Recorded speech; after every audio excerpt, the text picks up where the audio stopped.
वक्रतुंड महाकाय सूर्यकोटि समप्रभा निर्विघ्नं कुरु मे देव सर्वकार्येषु सर्वदा।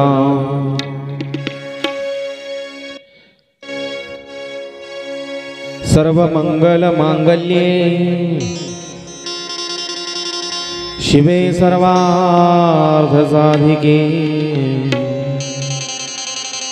शरण्ये त्र्यंबके गौरी नारायणी नमोस्तुते। गुरुर्ब्रह्मा गुरुर्विष्णु गुरुर्देवो महेश्वरः गुरु साक्षात् परब्रह्म तस्मै श्री गुरुवे नमः। वसुदेवसुतं देवं कंसचाणूरमर्दनं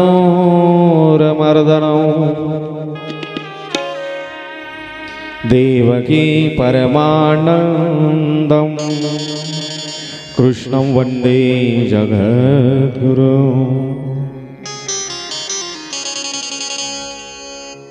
जय जय श्री राधा रमन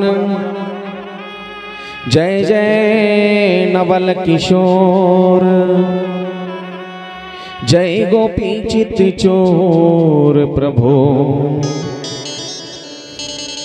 जय जय माखन चोर। कृष्णाय वासुदेवाय देवकी नंदनाय च नंद गोप कुमाराय गोविंदाय नमो नमः। वंशी विभूषित करा नवनीरदाभात पीतांबरा दरुण बिंब फलाधरोष्ठा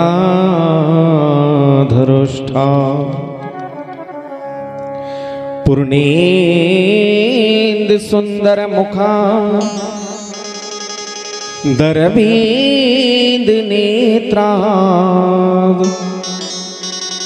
कृष्णात् परम किमपि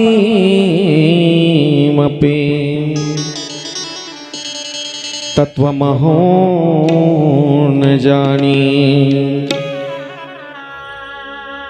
राधे मेरी स्वामिनी मैं राधे जी को दास जन्म जन्म तक मोहि दीजिए श्री चरणन में वास। शरदेन्दु समाकारे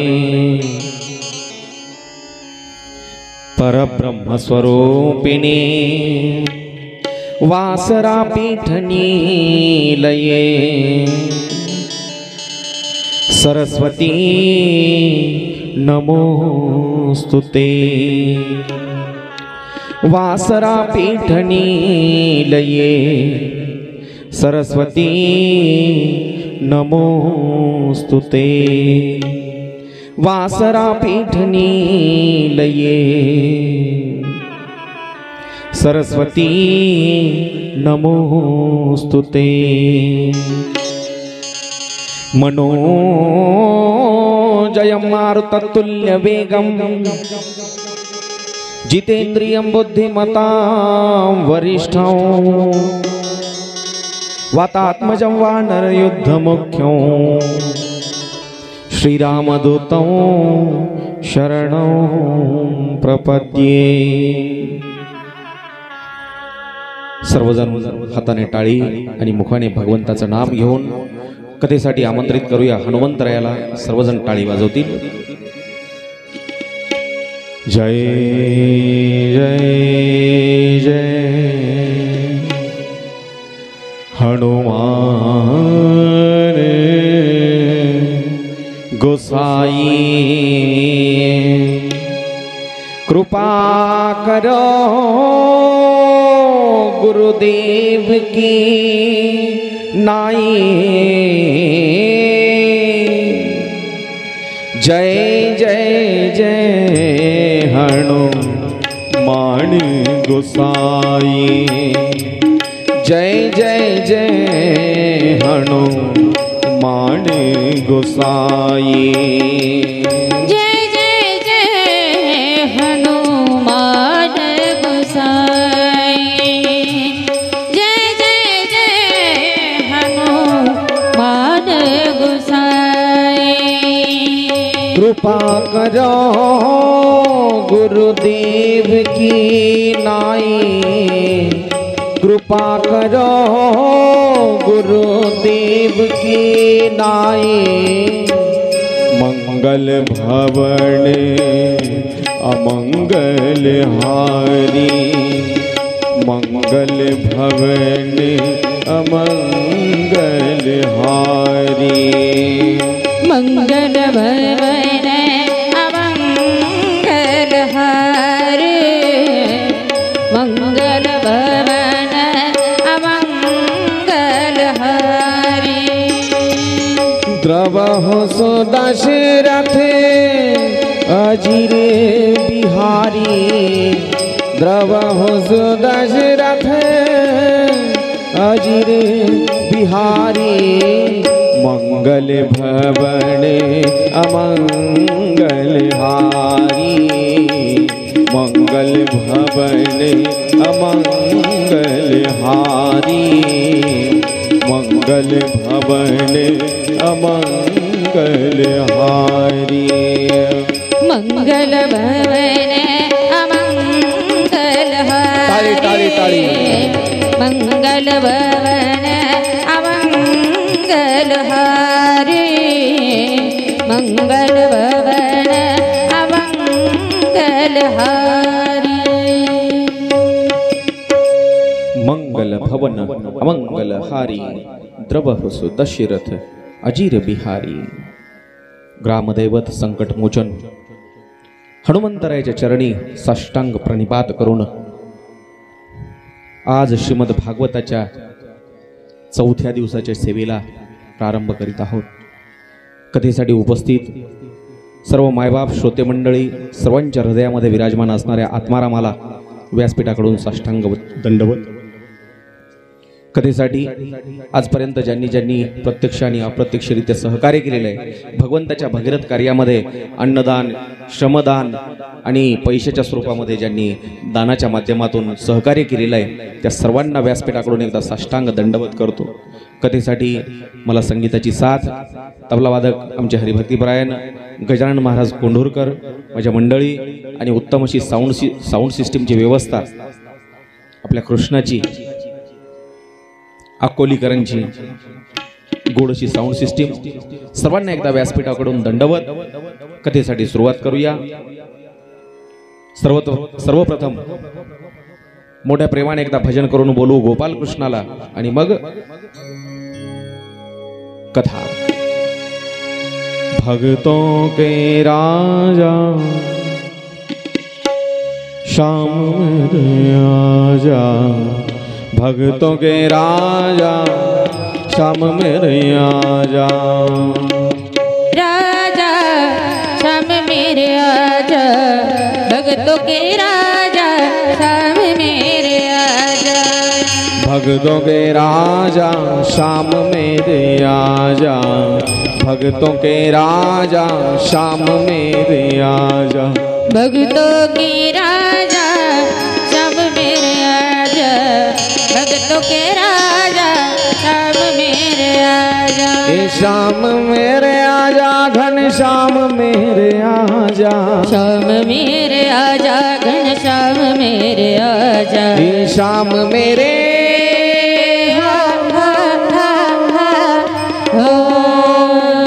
श्याम मेरे आजा घन श्याम मेरे आजा।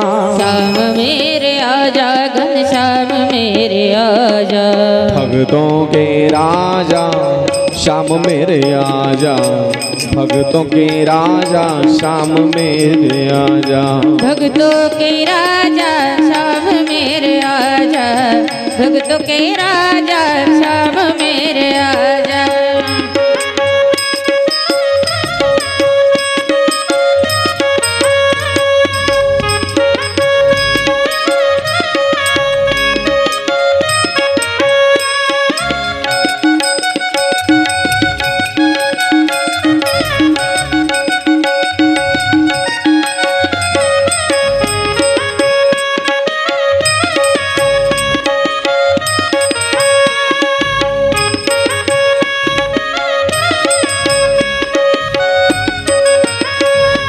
राधा वाले आजा रे मीरा वाले आजा, राधा वाले आजा रे मीरा वाले आजा। पाठीमागे बसलेल्या माय टाळी वाजवायची सगळ्यांनी। राधा वाले आजा रे मीरा वाले आजा, राधा वाले आजा रे मीरा वाले आजा। हे राधा वाले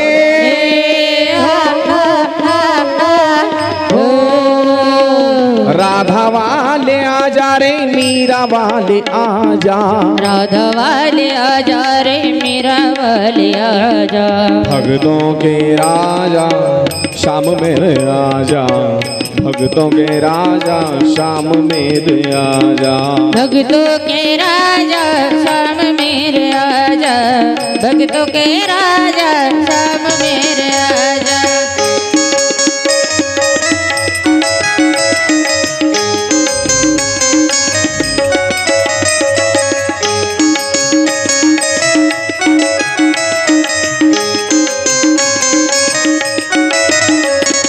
मुरली वाले आजा रे बंसी वाले आजा, मुरली वाले आजा रे बंसी वाले आजा। ए मुरली वाले हो हो हो हो हो।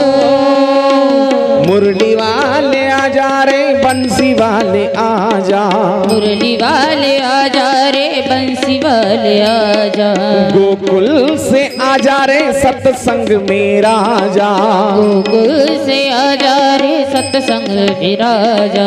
भक्तों के राजा श्याम मेरे आजा, भक्तों के राजा श्याम मेरे आजा, भक्तों के राजा श्याम मेरे आजा, भक्तों के राजा श्याम मेरे आजा। सर्वांनी मोठ्या प्रेमाने टाळी वाजवून भक्तों के राजा श्याम मेरे आजा, भक्तों के राजा श्याम मेरे आजा, भक्तों के राजा श्याम मेरे आजा, भक्तों के राजा श्याम मेरे आजा। घन श्याम मेरे आजा, श्याम मेरे आजा, हे श्याम मेरे आजा, घन श्याम मेरे आजा। पुंडलीक वरदे हरि विठ्ठल श्री ज्ञानदेव तुकाराम पंढरीनाथ भगवान की जय, मौली ज्ञानेश्वर महाराज की जय, गोपाल कृष्ण भगवान की जय। जय जय श्री राधे, जय जय श्री राधे, जय जय श्री राधे श्याम।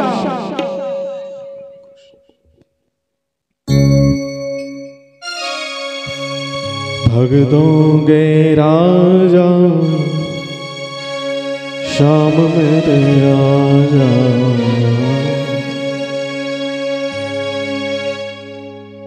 भगवान श्री गोपाल कृष्णाच्या चरणी साष्टांग प्रणिपात। चौथ्या दिवसाच्या श्रीमद भागवत कथेला सुरुवात। कालपर्यंत भगवंताचं गोड चरित्र आपण ऐकलं। कालपर्यंत कथा कुठपर्यंत ऐकली? कालपर्यंत कथा कोणीतरी आठवण करून द्या, म्हणजे पुढचा कथा भाग आपल्याला पाहता येईल। सांगा कोणीतरी, कालपर्यंत कथा कुठपर्यंत ऐकली आपण? काल 4 वाजता। बाबा लक्षात नाही? बरं, होतं वयामानानं आता। दुसरं कोणाच्या लक्षात आहे का? ठीक आहे, जोपर्यंत तुम्हाला आठवत नाही तोपर्यंत मी चहा पाणी पिऊन येतो। हा, कृष्ण जन्माची तयारी तर आज आहे। हा, आज आपल्याला सायंकाळी भगवान श्री गोपाल कृष्णाच्या जन्माची कथा ऐकायची। काल कथा आरतीच्या वेळेला आपण एक शेवटी कथा ऐकली। कर्दम ऋषीची. त्या कर्दम ऋषीला स्वयंभू मनूला ज्या मुली झाल्या होत्या, किती मुली झाल्या होत्या स्वयंभू मनूला? 3 मुली झाल्या होत्या. आकुती, देवहूती आणि प्रसूती. त्यापैकी एक दक्षाला दिली, तिचं नाव प्रसूती, आणि जी देवहूतीची आहे ती कर्दम ऋषीला दिली. त्या कर्दम ऋषीची कथा, त्यांच्या विवाहाची कथा आपण काल सायंकाळी श्रवण केली आणि त्या ठिकाणी आपली कथा विश्राम झाली होती. स्वयंभू मनू 3 मुलींच्या कथा आपण काल पाहिल्या. आज त्यांच्या मुलांच्या कथा पाहू. चला. स्वयंभू मनूला 2 मुलं झाले. यांच्या कथा एवढ्या विस्तारानं का सांगितल्या ग्रंथकारांनी, व्यास महर्षींनी, शुकाचार्यांनी? कारण या स्वयंभू मनूपासूनच सृष्टीवर, पृथ्वीवर मनुष्य संतती वाढत गेली आणि या मनुचेच लेकर आपण आहोत म्हणून आपल्याला मनुष्य म्हणतात.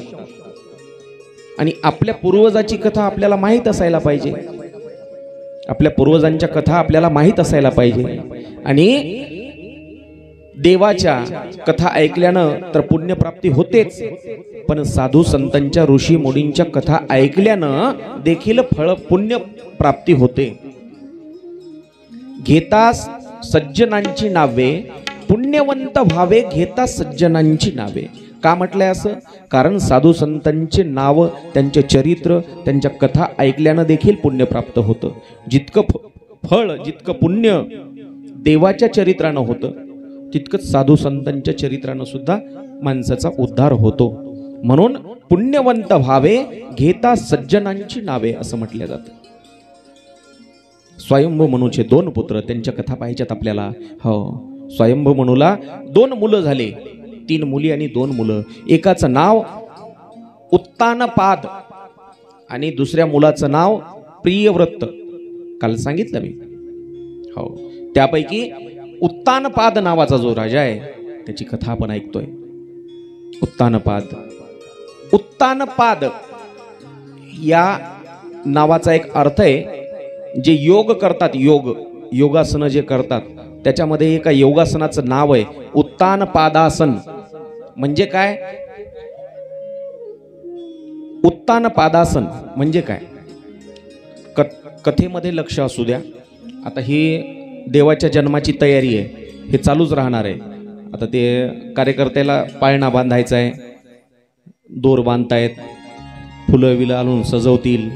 नंतर मग सायंकाळच्या 4 वाजता भगवान श्री गोपालकृष्णाची झाकी, वसुदेव, हे असं सगळं आपल्याला थाटामाटामध्ये देवाचा जन्म साजरा करायचा आहे. पण 4 वाजेपर्यंत लक्ष कथेमध्येच असलं पाहिजे. कोणी आलं काय, गेलं काय, कोणी असं येऊन हलवलं तरी बी माणसाचं चित्त कथेमध्ये असलं पाहिजे.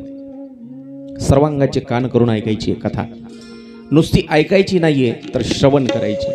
उत्तानपाद या नावाचं एक आसन आहे योगामध्ये, उत्तानपादासन असं म्हटलं जातं. रामदेव बाबाला टीव्हीवर पाहतो, त्यामध्ये एक अवस्था किंवा एक योगासन आहे उत्तानपादासन. म्हणजे काय हो? उत्तान म्हणजे वर, पाद म्हणजे पाय, पायवर आणि डोकं खाली, या अवस्थेला उत्तानपाद अवस्था अशी म्हणतात. त्याच्यामध्ये डोकं खाली पायवर, रामदेव बाबाला बऱ्याच वेळेस पाहिलं असेल तुम्ही टीव्हीवर, डोकं खाली करतात आणि पायवर करतात, असे त्याला उत्तानपादासन म्हणतात. शास्त्रकार सांगतात प्रत्येक माणूस हा उत्तानपाद असतो. प्रत्येक माणूस उत्तानपाद असतो. कसा? जन्मताना प्रत्येक माणूस हा उत्तानपाद अवस्थेमध्ये जन्मतो. पुरुष मंडळीला थोडंसं उशिरा समजेल, महिला मंडळीला मावल्यांना लवकर समजेल. बाळ जन्मताना कसं जन्मते? उत्तानपाद अवस्थेमध्ये, बरोबर? म्हणून माणूस, प्रत्येक माणूस हा जन्मताच उत्तानपाद असतो. म्हणजे कथा फक्त त्या उत्तानपाद राजाची आहे का? मी नेहमी सांगतो कथेतून, कथा ही फक्त ग्रंथातली नाही, शास्त्रातली नाही, पुराणातली नाही. कथा ही तुमच्या आणि माझ्या जीवनाची कथा आहे. या उत्तानपादाला 2 पत्न्या आहेत, 2 पत्न्या. आता मधातच एखादं कोणी म्हणेल उठून, महाराज मला एकच बायको आहे. जर प्रत्येक माणूस उत्तानपाद असेल आणि त्या उत्तानपादाला 2 बायका, तर मलाही 2 बायका का? मला फक्त एकच आहे. घरी बायको जेवायला देणार नाही ना मला 2 बायका म्हणल्यावर. प्रत्येकाला 2 बायका देखील आहेत. कोणत्या? आधी या उत्तानपादाचं पाहू. एकीचं नाव आहे सुनीती आणि दुसरीचं नाव आहे सुरुची. सुनीती म्हणजे काय आणि सुरुची म्हणजे काय? सुनीती म्हणजे चांगली बुद्धी आणि सुरुची म्हणजे वासना, आवडीप्रमाणे मनसोक्तपणे जगायला लावणारी ती वासना. प्रत्येकाला 2 पत्नी आहेत. माणसाला 2 मन असतात, 2 मन. एखादं काम करताना एक मन म्हणते केलं पाहिजे आणि एक मन म्हणते नको. तशा 2 पत्न्या या उत्तानपादला आहेत आणि 2 मुलं देखील आहेत. एका पत्नीपासून एक मुलगा आणि दुसऱ्या पत्नीपासून दुसरा. सुनीतीला जो मुलगा आहे त्या सुनीतीच्या मुलाचं नाव आहे ध्रुव आणि सुरुची जी आहे त्या सुरुचीच्या मुलाचं नाव आहे उत्तम. लहानपणी बऱ्याच आजीनं आपल्या नातायला गोष्ट सांगितली असत. एक होता राजा, त्याला होत्या 2 बायका, एक होती आवडती आणि एक होती, हा मग तीच कथा आहे. एक होती आवडती आणि एक होती नावडती. आवडती कोणती असेल बरं? जी नीतीनं धर्मानं वागायला शिकवते, चांगली बुद्धी, ती माणसाला आवडत नाही. जी मनमोकळेपणानं जगू देते, स्वैराचार करू देते, ती आवडती असते. हो, या सुनीतीला राजवाड्याच्या बाहेर एक घर बांधून दिलं राहण्यासाठी आणि सुरुचीला घेऊन राजवाड्यात राहत होता. हो, एका दिवशीची गोष्ट. लहान मुलं अंगणामध्ये राजवाड्याच्या खेळत होती. उत्तम जो सुरुचीचा मुलगा आहे तो उत्तम धावत धावत धावत धावत आला आणि आपले बाबा ज्या ठिकाणी बसलेले आहेत, बाबा म्हणजे कोण? उत्तानपाद राजा सिंहासनावर बसलेला आहे. धावत धावत उत्तम आला, सुरुचीचा मुलगा, आणि राजाच्या मांडीवर जाऊन बसला उत्तानपादाच्या. लहान मुलं बाकीचे अजून खेळत होते. ते बाकीचे मुलं त्या ध्रुवाला म्हणले, सुनीतीच्या मुलाला, बाळा रे, अरे तुझा भाऊ बघ बघ तुझ्या बाबाच्या मांडीवर जाऊन बसला, तुझ्या बाबाच्या मांडीवर जाऊन बसला. हे म्हणला माझे पण बाबा आहेत, मी पण जाऊन बसणार. पळत पळत पळत पळत ध्रुव राजवाड्यात आला आणि बाबाच्या दुसऱ्या मांडीवर बसायचा प्रयत्न करू लागला. बाबा मला घ्या ना मांडीवर, बाबा मला घ्या ना मांडीवर. तितक्यामध्ये त्याची सावत्र आई सुरुची धावत आली आणि त्याला ओढलं हातानी आणि लाथ मारून त्याला खाली ढकललं. ही मांडी तुझ्यासाठी नाही, माझ्या मुलासाठी आहे. हो, ही मांडी तुझ्यासाठी नाही, माझ्या मुलासाठी आहे. ध्रुव अज्ञान आहे, बाळ येतो. तिथून रडत रडत रडत आपली आई सुनीतीकडे आला आणि सुनीतीला सांगितलं, आई मला त्या आईनं बाबाच्या मांडीवर बसू दिलं नाही, मला बाबाच्या मांडीवर बसायचंय. ध्रुवाची समजूत काढली, बाळा रे, अरे ते बाबाच्या मांडीवर बाबा तर आहेत आपले, तुझे बाबा आहेत, पण ती मांडी तुझ्यासाठी नाही. मग उत्तम कसा बसला? बाबा रे, उत्तमची आई तुझ्या बाबाची लाडकी आहे, पण मी तुझ्या बाबाला आवडत नाही. जिथं मीच आवडत नाही तिथं तू कसं आवडशील? मग आई मला मांडीवर बसायचे. अरे काय त्या सडक्या देहाच्या बापाच्या मांडीवर बसतोस? जगाच्या बापाच्या मांडीवर बस, त्याचा लाडका हो. आई, जगाचा बाप कुठं असतो? मला भेटायचंय त्याला, मला त्याच्या मांडीवर बसायचे. बाळा, त्याला भेटणं एवढं सोपं नाही. आई, मी जे वाटेल ते पाहिजे ते करेल, पण मला मांडीवर बसायचे. बाळाचा हट्ट मी काल सांगितलं, बालहट्ट, राजहट्ट, स्त्री हट्ट, या हट्टापुढं कोणाचं काही चाललं नाही. मला मांडीवर बसायचंय म्हणे. ध्रुवाची समजूत काढली, बाबा एवढं सोपं नाही. मग काय करावं लागतं?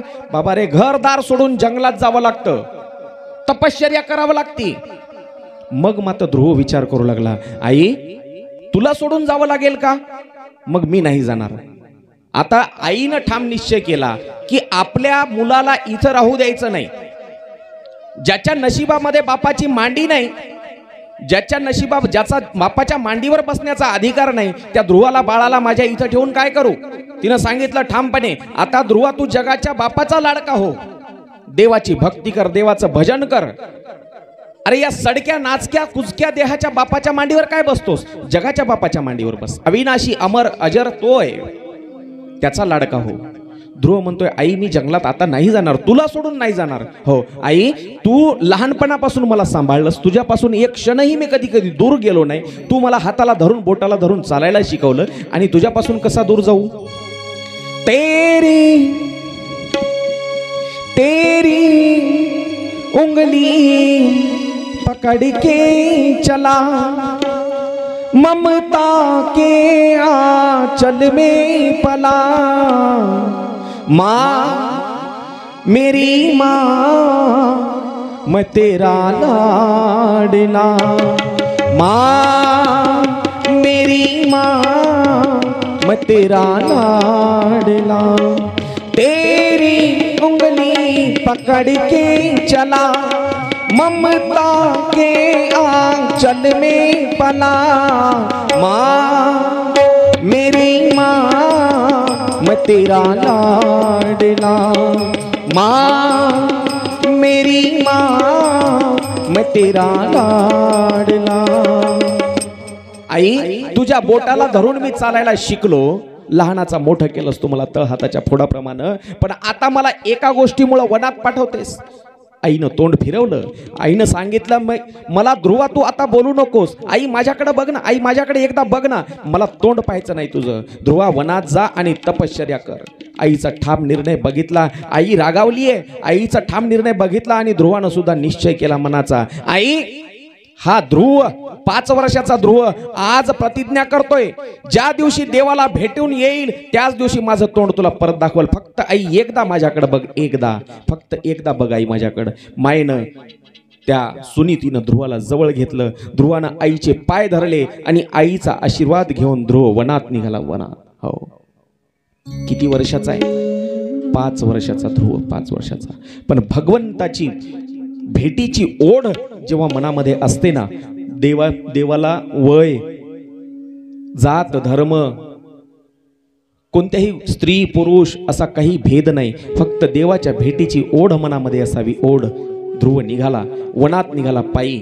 ज्यानं अजून गाव, घर, राजवाडा सोडून कधी बाहेर पाऊल देखील ठेवलं नव्हतं, तो उत्तानपाद राजाचा 5 वर्षाचा मुलगा ध्रुव देवाच्या भेटीसाठी वनात निघालाय. वनात दिवसभर पायी चालून चालून अनवाणी पायानं थकला आणि सायंकाळच्या वेळेला एका झाडाखाली पडलेले फळं खाल्ले आणि दगडाची उशी करून दगडावर एका डोकं ठेवून तिथं झोपी गेला. तिथं झोपी गेला. घोर अरण्य, रातकिडे ओरडत आहेत, जंगली श्वापदांचा आवाज येतोय, हिंस्र पशूंचा, कोल्ह्या लांडग्यांचा आवाज येतोय, पण ध्रुव दगडावर डोकं ठेवून निपचित झोपलेला आहे. त्यावेळेला एका साधूला दया आली. साधूला. हो, जगामध्ये फक्त एकच अशी व्यक्ती आहे ज्याला दीन दुबळ्यांची दया. हा, हे जमलं. मात्र बांधायचा ताण नको, आणून ठेवलं की बस. छान. सगळं रेडीमेड झालं आजकाल, त्याच्यामुळं आपणच कशाला मागं राहायचं. त्याला मस्त फुलं बांधा, हार वगैरे आहेत ना, आता नेऊन ठेवले जणांना. चला इकडे लक्ष द्या. एका संताला दया आली. त्या साधूचं नाव नारद. आले आणि ध्रुवाच्या उशाजवळ बसले. उशाजवळ. हो. जे का रंजले गांजले त्यासी म्हणे जो आपुले, तोची साधू ओळखावा देव तेथेची जाणावा. आपण काय करू आता, ते दुपारी इंटरव्हल मध्ये बांधलं तर चालते का? इंटरव्हल मध्ये बांधू. आता सगळ्याचं लक्ष विचलित होते. हा, मंदिरात नेलं तर लय चांगलं. घेऊन जा मंदिरामध्ये.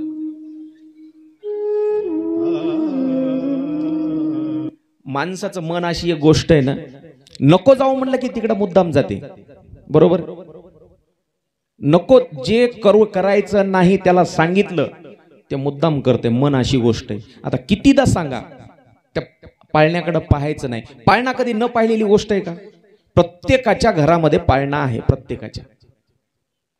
तरी पण कितीदा सांगितलं मनाला तिकडे नाही पाहायचं, मुद्दाम पाहते. आज एक गोष्ट सांगतो तुम्हाला, आज एक टास्क देतो तुम्हाला. घरी जाऊन त्याला काय म्हणतो आपण, गृहपाठ, होमवर्क. ते करायचं फक्त 1 दिवस. मनावर किती ताबा आहे तेवढं कळते. आता कथा संपल्यावर घरी गेल्याच्या नंतर आरसा पाहायचा नाही. आरसा कधीपर्यंत पाहायचा नाही? उद्या सकाळी कथेत येईपर्यंत आरसा पाहायचा नाही. पाहू किती जण राहतात.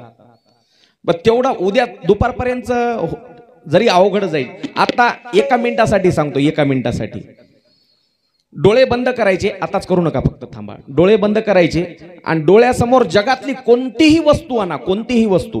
फक्त डोळ्यासमोर तुमच्या माकड येऊ द्यायचं नाही. काय येऊ द्यायचं नाही? माकड येऊ द्यायचं नाही. जगातली कोणतीही वस्तू आली तरी चालते. फक्त आता 1 मिनिट डोळे बंद करा.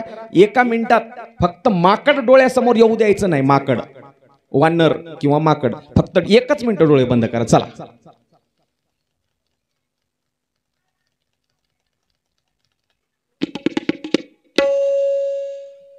उघडा डोळे. काय आलं डोळ्यासमोर? बर, छान. पण किती जणाला नको म्हणलं की येणारच? 99% लोकांच्या डोळ्यासमोर माकडच आलं असणार, एवढी मात्र खात्री. मन मन. चला. गोपाल कृष्ण भगवान की जय. जय श्री राधे. जय जय श्री राधे. जय जय श्री राधे श्याम. ध्रुव, रात्रीची वेळ आहे. मध्यरात्रीच्या सुमारास ध्रुवाच्या डोक्यावरून एक हात फिरला आणि ध्रुव जागा झाला. झोपेतून ध्रुव जागा झाला. बाळा, कोण तू? माझं नाव ध्रुव. लहान बाळ निरागसता असते, निरागसता. कोणताही भाव किंवा क्रोध नाहीये. मला झोपेतून का उठवलं? कोण आहेत? काही नाही. बाळा, कोण तू? त्यांनी सांगितलं सरळ भाषेमध्ये, माझं नाव ध्रुव. कुठून आलास? मी उत्तानपाद राजाचा मुलगा आहे आणि राजवाड्याकडून त्या बाजूच्या नगरातून आलोय. बरं बाबा, तुम्ही कोण? त्यांनी सांगितलं, मला नारद म्हणतात. बरं ध्रुवा, तू चाललास कुठं? मी वनामध्ये आलोय. कशासाठी? देवबाप्पाच्या भेटीला. देवबाप्पाच्या भेटीला? देवाला भेटायचंय मला. अरे पण देवाला भेटणं एवढं सोपं नसतं. कितीही अवघड असू द्या, मी देवाला भेटणार. अरे जंगली श्वापद, वाघ, सिंह खाऊन टाकतील तुला. बाबा, मला आईनं सांगितलंय, देवाला भेटल्याशिवाय मी माझ्या आई समोर आईला तोंडही दाखवणार नाही. ध्रुवाचा ठाम निश्चय पाहिला आणि संताचं हृदय कळवळलं. संताची कृपा. ज्या दिवशी, मी नेहमी सांगतो, ज्या दिवशी विनासायास तुमच्या समोर संत येतात, तुमच्या घरी संत येतात किंवा तुमच्या समोर संत येतात न बोलवता, त्या दिवशी समजून घ्यायचं आपली नशीब बदलायची वेळ जवळ आली. नशीब बदलायची. ध्रुवाला संताची भेट झाली. हो, संताचं हृदय कसं असतं? मृदू सबाई हे नवनीत, तैसे सज्जनाचे चित्त किंवा संताचे चित्त, तोची साधू ओळखावा, देव तेथेची जाणावा. हो, नारदान सांगितलं, बाबा रे घरी जा, जनावर खाऊन टाकतील तुला. ध्रुवानं सांगितलं, मेलो तरी चालेल पण घरी नाही जाणार. माझ्या आई समोर जाईल तर फक्त देवाला भेटूनच. हो, नारदानं तथास्तु म्हटलं. बाळा, देवाला भेटणं एवढं सोपं नाही. तुला एक मंत्र सांगतो, तो मंत्र घे. हो, आणि जप कर त्या मंत्र.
हॅलो.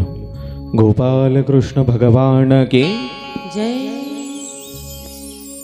ध्रुवाला नारदांनी एक मंत्र दिला. त्या मंत्राचं 2 मिनिटं आपण भजन करू आणि पुढची कथा.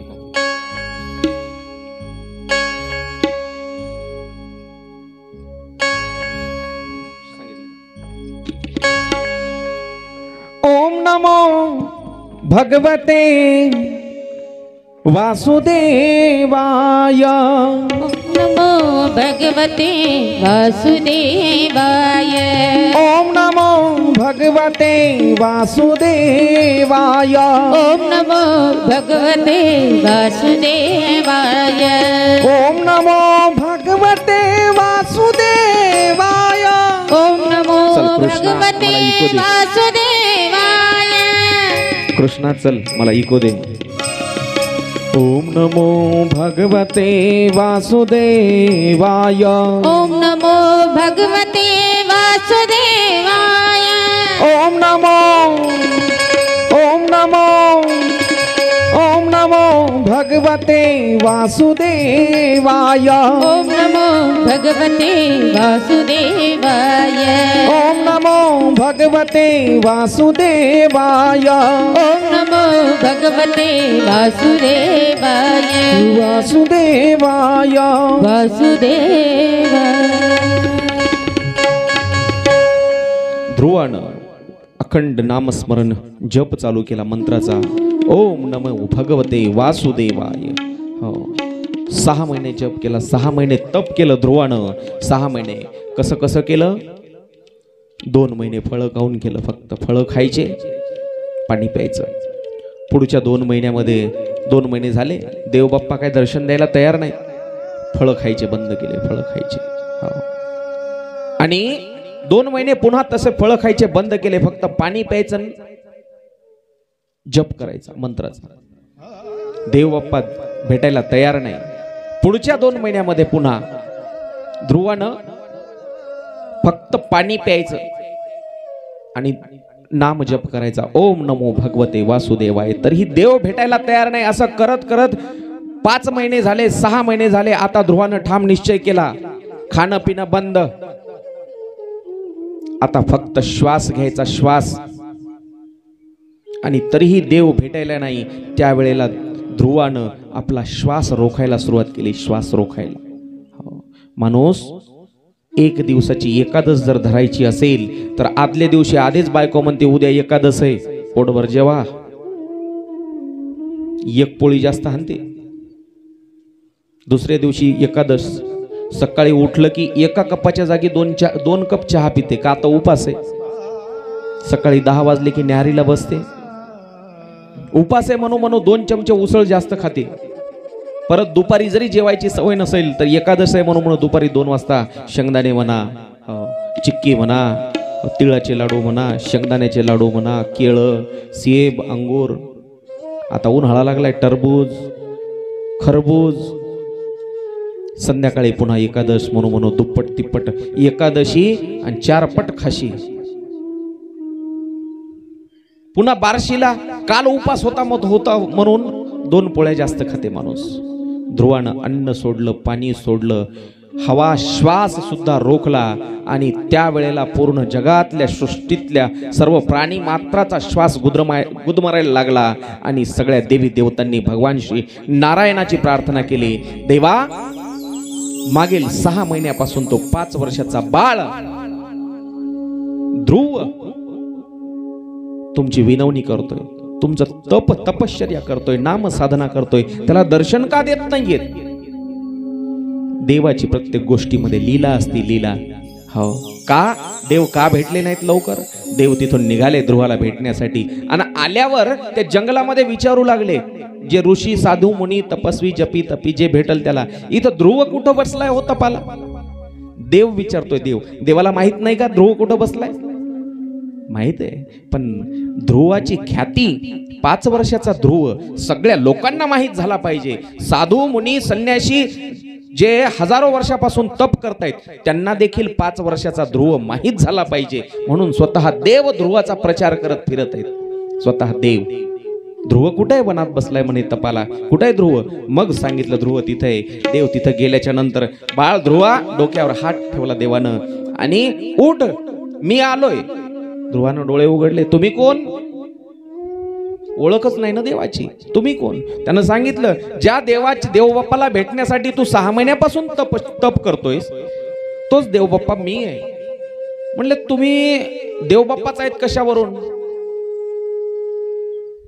देवाला वाटलं एखाद्या दुसऱ्या कोणाला समजावून सांगू शकतो, पण 5 वर्षाच्या लहान बाळाला कसं सांगू की मीच देवबाप्पा आहे म्हणून? आता देवाला आज जरी अशी अवस्था झालेली आहे कलियुगामध्ये, स्वतः भगवान शंकर जर आले आपल्या गावामध्ये, गळ्यामध्ये नाग, डोक्यावरून गंगा वाहते, सगळ्या अंगाला भस्म, व्याघ्र चर्म गुंडाळलेलं, जर भगवान शंकर जरी आले तरी लोक काय म्हणतील? पहा नाटकातले कलाकार फिरायले.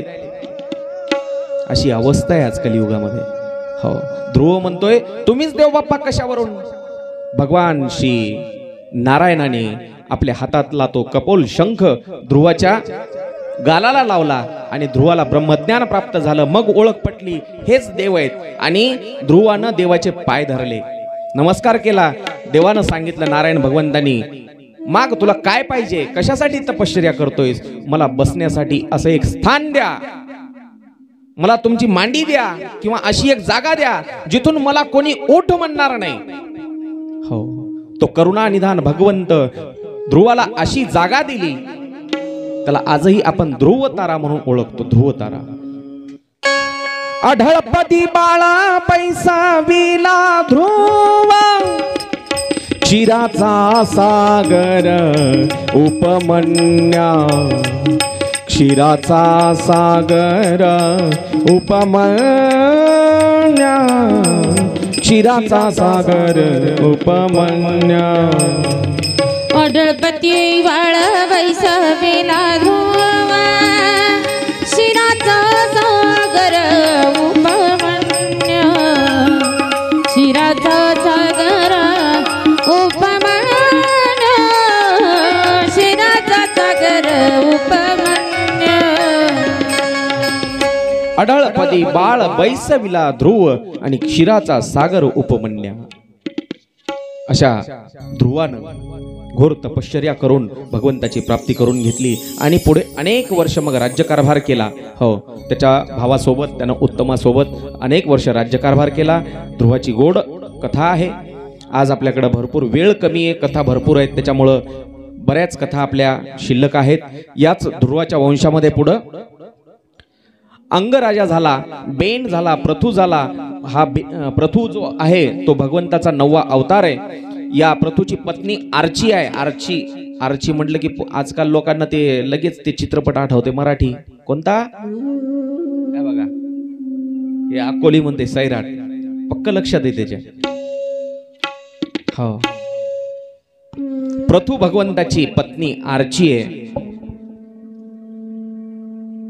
यानं 100 अश्वमेध यज्ञ केले आणि देवाला प्रसन्न करून घेतलं. पृथ्वीवर दुष्काळ पडला होता. यानं पृथ्वीचे सपाटीकरण केलं आणि पृथ्वी ही जी आहे ही लागवडी योग्य केली, पिकांच्या लागवडी योग्य. तेव्हापासून पृथ्वी धनधान्य पीक देऊ लागली आणि या पृथ्वीच्या नावावरून पृथ्वी असं या धरतीला नाव पडलं, पृथ्वी.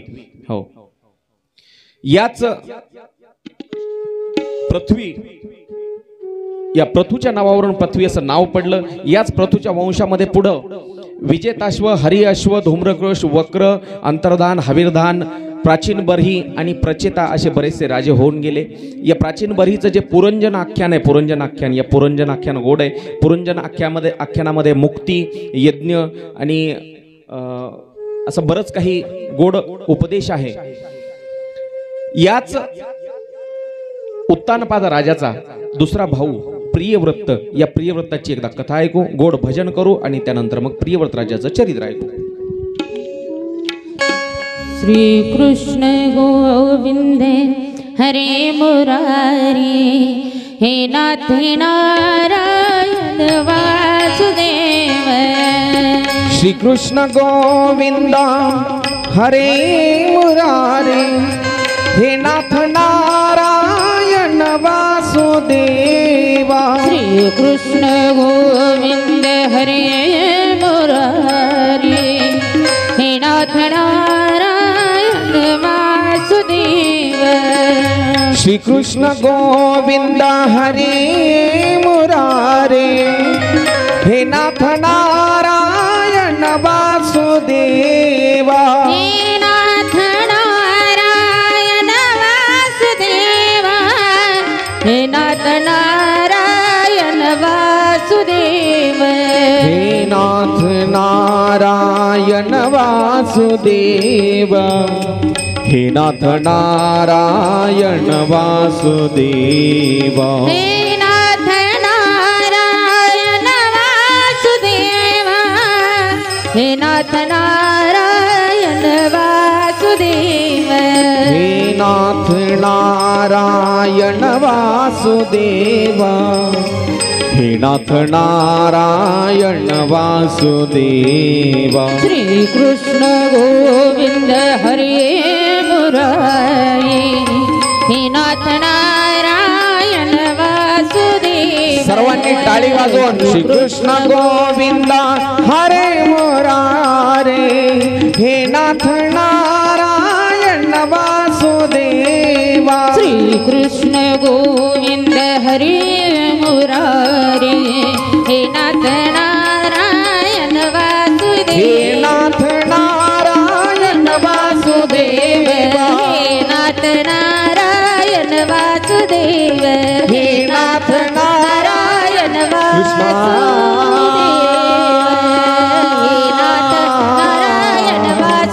हरे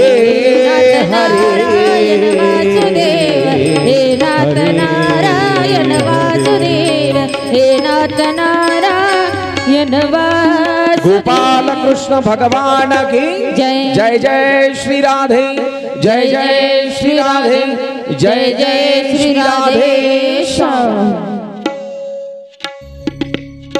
स्वयंभू मनो आणि त्याचा एक पुत्र पाहिला आपण उत्तानपाद याच उत्तानपादाचा भाऊ म्हणजे स्वयंभू मनूचा दुसरा पुत्र काय त्याचं नाव प्रियव्रत त्या प्रियव्रतची कथा आपल्याला ऐकायची आहे प्रियव्रत हो प्रियव्रतो भागवतः आत्मा राम कथा मुने ग्रहेस्मत्त यन्मुलः कर्मबंध पराभवः प्रियव्रत नावाचा अर्थ सांगतो अगोदर ज्याला व्रत प्रिय आहे तो प्रियव्रत नाव बरंच काही सांगून जातं माणसाचं नाव कालही मी कर्दमाचं नाव सांगितलं कर्दम म्हणजे इंद्रियाचे दमन करणारा उत्तानपाद म्हणजे ज्याचे पायवर डोकं खाली आहे आता ही प्रियव्रत ज्याला व्रत प्रिय आहे तो नाव माणसाचं बरंच काही सांगून जातं त्यामुळं नाव ठेवताना फार विचारपूर्वक ठेवलं पाहिजे आपल्या मुलांचं नातवांचं एक जागी मी कार्यक्रमाला गेलो एक मुलगी दिली माझ्या जवळ मांडीवर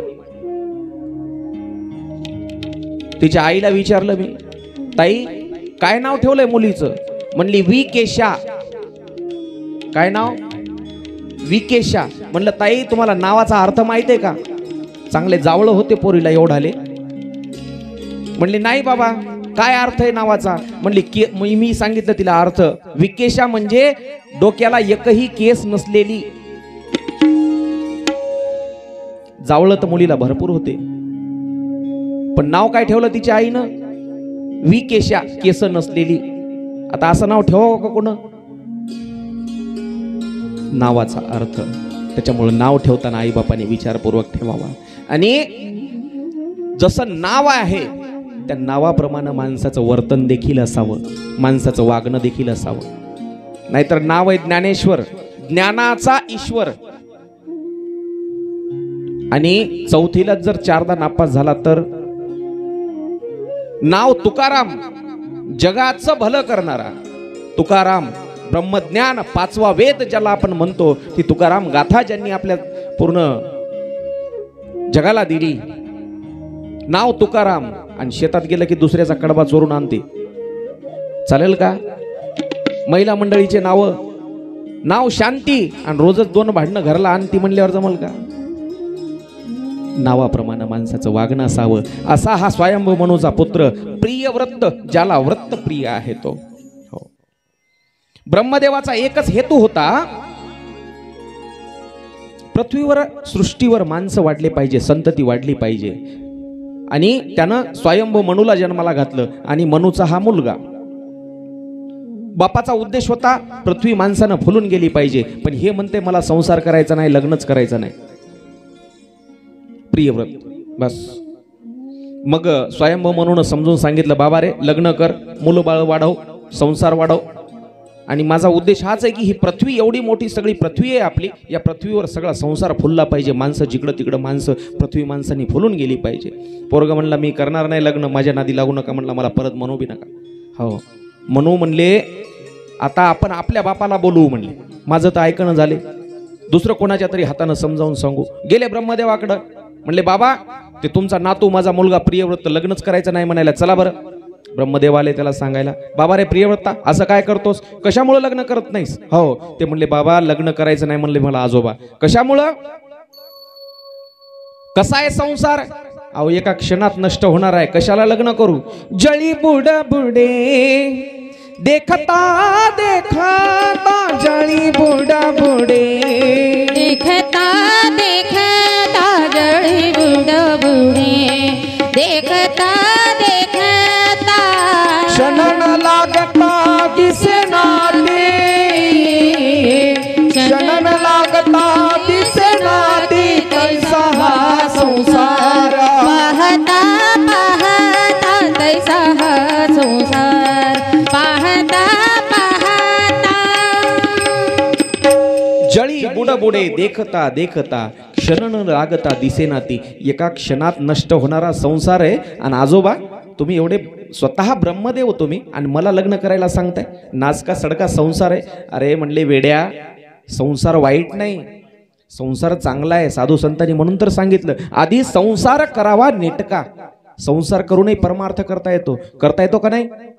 म्हणून तर माऊलींनी हरिपाठात सांगितलं, असोनी संसारी जिव्हे वेगुकारी, वेदशास्त्र उभारी बाह्य सदा, वेदशास्त्र उभारी बाह्य सदा,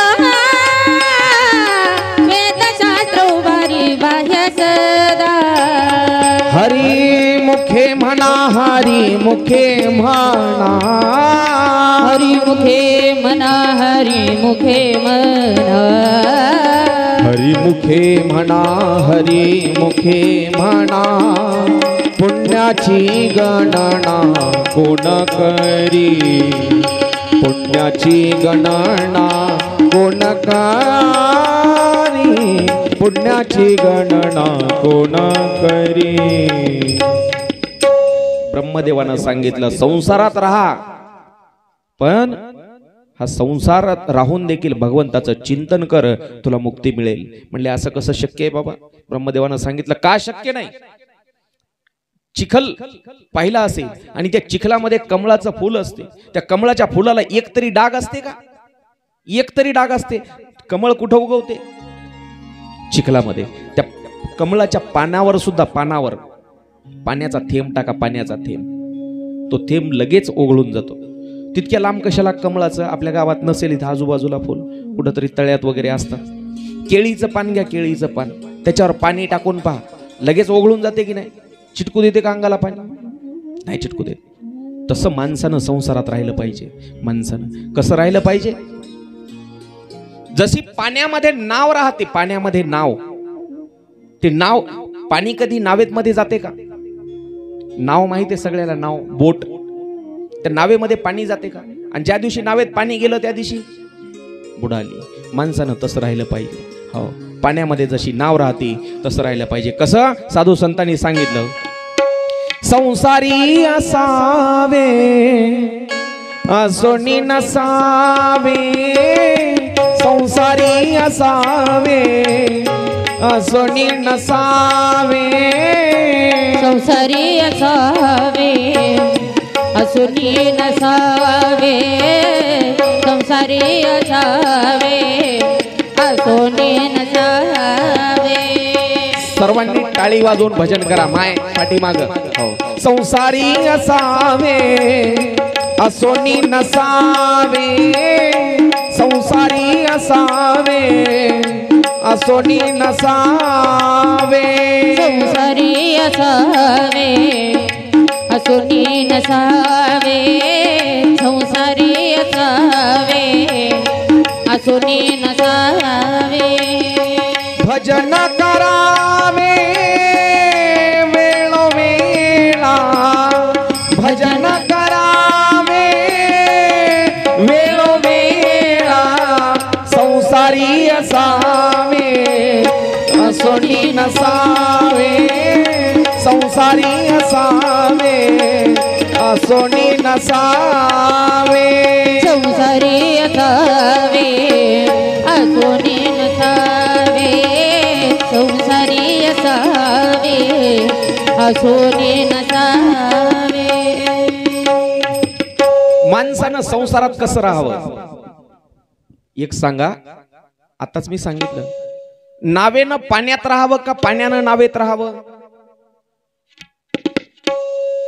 नावेनं पाण्यात राहावं. तसं माणसानं संसारात राहावं का संसार माणसाच्या डोक्यात राहावा?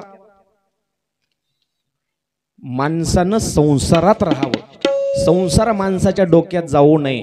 जर पाणी नावेत शिरलं तर नाव बुडते, तसा संसार जर माणसाच्या डोक्यामध्ये शिरला तर माणूस या भवसागरामध्ये, या पाण्यामध्ये, या संसाराच्या पाण्यामध्ये बुडायला वेळ लागणार नाही. हो, तसं माणसानं राहिलं पाहिजे. ब्रह्मदेव प्रियव्रताला उपदेश करू लागले. हो, म्हणले फक्त भगवंताचं स्मरण कर, बाकी संसार वाईट नाही. प्रियव्रत तयार झाला लग्नाला. आजपर्यंत एकही लग्न करायचं नाही म्हणला, आता 2 लग्न केले, 2 लग्न केले आणि 2 बायकांपासून त्याला 10 मुलं झाले. त्याच्यामध्ये उत्तम, तामस, रैवत असे मुलं झाले. या प्रियव्रतानं पुढं आपल्या रथाच्या चाकाच्या साह्यानं पृथ्वीवरती खड्डे निर्माण केले, द्वीपांची निर्मिती केली. 7 द्वीपांची निर्मिती सांगितलेली आहे. या 7 द्वीपापैकी एका द्वीपावर आपण राहतो. 7 द्वीपांची निर्मिती सांगितली, त्यापैकी एक द्वीप, त्या द्वीपात आपण राहतो. कोणता द्वीप? काकड्याला येतात सगळेजण, काकड्याला येतात. काकडा पाठ आहे सगळ्याला, काकडा पाठ आहे की नाही? जम्बू या द्वीपा माझी एक पंढरपूर गाव गा आहे ना अभंग भोपाळी. त्या जम्बू द्वीपामध्ये आपण राहतो. या द्वीपांची निर्मिती या प्रियव्रतानंच केली. हो, पुढं भागवतामध्ये 7 स्वर्गाचं, 7 आकाश पाताळ सगळं 7 सांगितलेलं आहे. तेवढं आपल्याला सगळं डिटेलमध्ये आज पाहता येणार नाही, त्याच्यामुळं थोडंसं पुढं चालू. पुढं प्रियव्रताच्या वंशामध्ये नाभी नावाचा राजा झाला. तर नाभी राजा आणि त्याची पत्नी मेरुदेवी. पहा, मी प्रत्येक राजा, त्यांची पत्नी, त्यांच्या मुलांचे व्यवस्थित नावं सांगण्याचा प्रयत्न करतो. का? कारण का या नावांचा उच्चार देखील आपल्याला या भवसागरातून तरुण जायला मदत करणार आहे. मी अगोदरच सांगितलं, पुण्यवंत व्हावे घेता सज्जनांची नावे. या नावांचा उच्चार देखील आपल्याला भगवंताच्या नावा इतकंच पुण्य देतो. म्हणून या राजांची, साधू संतांची, त्यांच्या पत्नी, मुलं या सगळ्यांची नावं एवढं विस्तारानं सांगण्याचा माझा प्रयत्न असतो. हो, देवाच्या नावा एवढीच महती या साधू संतांच्या नावाची देखील आहे. काय नाव सांगितलं मी? आत्ताचं राजाचं जे चरित्र पाहिलं, त्या काय नाव होतं? प्रियव्रत. आणि या प्रियव्रताच्या वंशामध्येच पुढं नाभी राजा झाला. त्या नाभी राजाच्या पत्नीचं, बायकोचं नाव आहे मेरुदेवी. या नाभी राजा आणि मेरुदेवी यांचा एक पुत्र झाला, ऋषभदेव. ऋषभदेव, या ऋषभदेव दिगंबर अवस्थेमध्ये राहायचं. दिगंबर अवस्था म्हणजे नग्न राहायचं, कपडे घालायचे नाही. ब्रह्मज्ञानी होते, ब्रह्मज्ञानी. का कपडे घालायचे नाही? मी नेहमी सांगतो, पाप जे आहे ते आपल्या दृष्टीमध्ये, आपल्या डोळ्यामध्ये, आपल्या मनामध्ये आहे. आणि जर आपली दृष्टी साफ असेल, मन साफ असेल, तर मग कपडे घातले काय किंवा नाही घातले काय. असा ब्रह्मज्ञानी तो ऋषभदेव होता. आणि या ऋषभदेवानं जैन धर्माची स्थापना केली म्हणतात. जैन धर्म हा आपल्या हिंदू धर्माचीच एक फांदी आहे, याच वृक्षाची एक फांदी आहे. याच हिंदू धर्माची, सनातन धर्माचीच एक फांदी, झाडाची फांदी, एक शाखा म्हणजे जैन धर्म आहे. जैन धर्माचे साधू मुनी कधी पाहिले असतील तुम्ही, दिगंबर वेशामध्ये राहतात. दिगंबर वेश म्हणजे अंगावर कपडे घालायचे नाही. हो, या ऋषभदेवानं शांतीचा, समतेचा, वैराग्याचा, अहिंसेचा आणि सत्याचा संदेश दिला. हो, त्यांनी सांगितलं जीवन भोगासाठी नाही, जीवन हे भोगासाठी नाही. तुम्हाला आम्हाला जो नरदेह मिळालाय हा भगवंताचं भजन करण्यासाठी. देवे दिला देह भजना गोमटा. हो, देवानं हा जो देह दिलाय तो कशासाठी दिलाय? भगवंत प्राप्तीसाठी. हो, याच देहामध्ये येऊन, नरदेहामध्ये येऊन तुम्हाला भजन करता येतं. पशु पक्षाला भजन करता येईल का? नाही. शरीर, हो, गोडच तुकाराम महाराजांनी सुद्धा सांगितलं, शरीर उत्तम चांगले, शरीर सुखाचे घोसले. शरीर उत्तम चांगले, शरीर सुखाचे घोसले. शरीरे साध्य होय केले, शरीरे साधिले परब्रह्मा. शरीरे साध्य होय केले, शरीरे साधिले परब्रह्मा. शरीर उत्तम चांगले, शरीर सुखाचे घोसले. शरीरे साध्य होय केले, शरीरे साधिले परब्रह्म. शरीर उत्तम चांगले, शरीर सुखाचे घोसुले. शरीरे साध्य होय केले, शरीर साधिले परब्रह्म. हो, नरका नारायण देवत्वाला प्राप्त होता येतं. राम म्हणता रामची होईजे आणि पदी बैसोनी पदवी घेईजे. तुम्ही जर या देहात, नरदेहांत येऊन जर भगवंताचं नामचिंतन केलं तर स्वतः देव होता येतं. देव. आणि भगवंत एवढा दयाळू आहे, अहो तुम्हाला स्वतः सारखं रूप देऊन टाकतो. राम म्हणता रामची होईजे. हो, एवढा देव कृपाळू आहे. ऋषभदेवाची शिकवण सांगतोय, ऋषभदेवाची. हो, ऋषभदेवानं जो शांतीचा संदेश दिला, अहिंसेचा संदेश दिला, कोणाचंही मन दुखावू नका. आणि देव फक्त काय देवळातच शोधण्याची गोष्ट नाहीये. देव फक्त देवळात शोधू नका. हो, देव सर्वत्र भरलेला आहे, सर्वत्र. विठ्ठल जळी स्थळी भरला, रीता ठाव नाही उरला. पण माणसं, आपण देव फक्त देवळात आहे. एकदा काय झालं, 7 दिवस कथा चालली, 7 दिवस भागवत, दुसरा कोणता ग्रंथ असेल म्हणा. आणि त्या गुरुनं काय केलं, आपल्या शिष्याला सांगितलं, प्रसाद दिला. हे प्रसाद आहे म्हणले या ग्रंथाचा. एवढे दिवस कथा ऐकली ना, देव सगळीकडे आहे म्हणले. पण आता काय करा, 7 दिवस झाले, हा प्रसाद घ्या आणि अशा जागी खा जिथं कोणीच तुम्हाला पाहणार नाही, तरच या प्रसादाचं फळ मिळेल. एक प्रसाद घेतला असा आणि दिला सगळ्याला. अशा जागी जाऊन खा जिथं तुम्हाला कोणीच पाहणार नाही. ते 5-7 शिष्य होते. एक जण गेला घरामध्ये, खोलीचे दार लावले, खिडक्या लावल्या आणि सगळा अंधार केला खोलीमध्ये. प्रसाद खाला ना आला गुरुजवळ, म्हणले बस. दुसरा एक जण गेला, पार शेतामध्ये गेला लांब, आणि त्या झाडाच्या एका बुंध्याला जाऊन लपून प्रसाद खाला. म्हणलं आता इथं कोणच पाहिलं नाही. हो, एक जण गेला, एक अशी कार उभी होती, दार खिडक्या लावून घेतले सगळे आणि सीट खाली बसून खाल्ला त्यानं. आले सगळे शिष्य. एक शिष्य त्यानं हातावर प्रसाद धरला आणि तिथं गुरु पुढेच उभा राहिला असा. गुरुनं विचारलं, का रे तू कुठं खाल्ला प्रसाद? म्हणला, गुरुजी मी घरामध्ये गेलो, दार खिडक्या बंद केल्या आणि कोणच पाहिलं नाही मला, अंधारामध्ये मी प्रसाद खाऊन टाकला. तू कुठं गेलता रे? म्हणला, मी शेतामध्ये गेलतो आणि तिथं त्या झाडापाशी कोणीच नव्हतं, मी तिथं खाल्ला. एक जण म्हणला, मी गाडीमध्ये बसून खाल्ला. सगळे शिष्य वेगवेगळे कारण सांगितले. आणि ज्यानं हातात असा प्रसाद घेऊन ठेवला होता आणि तिथंच उभं होता असं गुरुकडे पाहत. म्हणला, तू का नाही खाल्ला? गुरुनं विचारलं त्या शिष्याला. म्हणला, गुरुजी तुम्ही 7 दिवस हेच तर सांगितलं ना. काय सांगितलं? विठ्ठल जळी स्थळी भरला, रीता ठाव नाही उरला. देव सगळीकडे, सगळीकडं, सगळीकडं. अशी एकही जगामध्ये जागा नाही जिथं देव नाही. मग मी जाऊ तरी कुठं? म्हणला, जिथं जेथे जातो तेथे तू माझा सांगाती, जिथं गेलो तिथं देव आहेच ना. मग कुठं जरी जाऊन लपून बसलो तरी देवापासून लपून खाता येईल का? म्हणून मी इथंच उभं राहिलो. हो, गुरुजीनं सांगितलं तू परीक्षेत उतरलास. ऋषभदेवानं तीच शिकवण सांगितली. हो, तुम्ही कुठंही जायची गरज नाही. देव फक्त काही देवळात नाही, एकमेकाच्या हृदयामध्ये देव शोधा. दगडातही देव आहे, गायीमध्ये देव आहे, वासरामध्ये देव आहे. देव तोच आहे जो मंदिरामध्ये आहे. हो, शोधिसी मानवा रवळी मंदिरे नांदतो देव हा आपुल्या अंतरी. शोधिसी मानवा रवळी मंदिरे नांदतो देव हा आपुल्या अंतरी. शोधिसी मानवा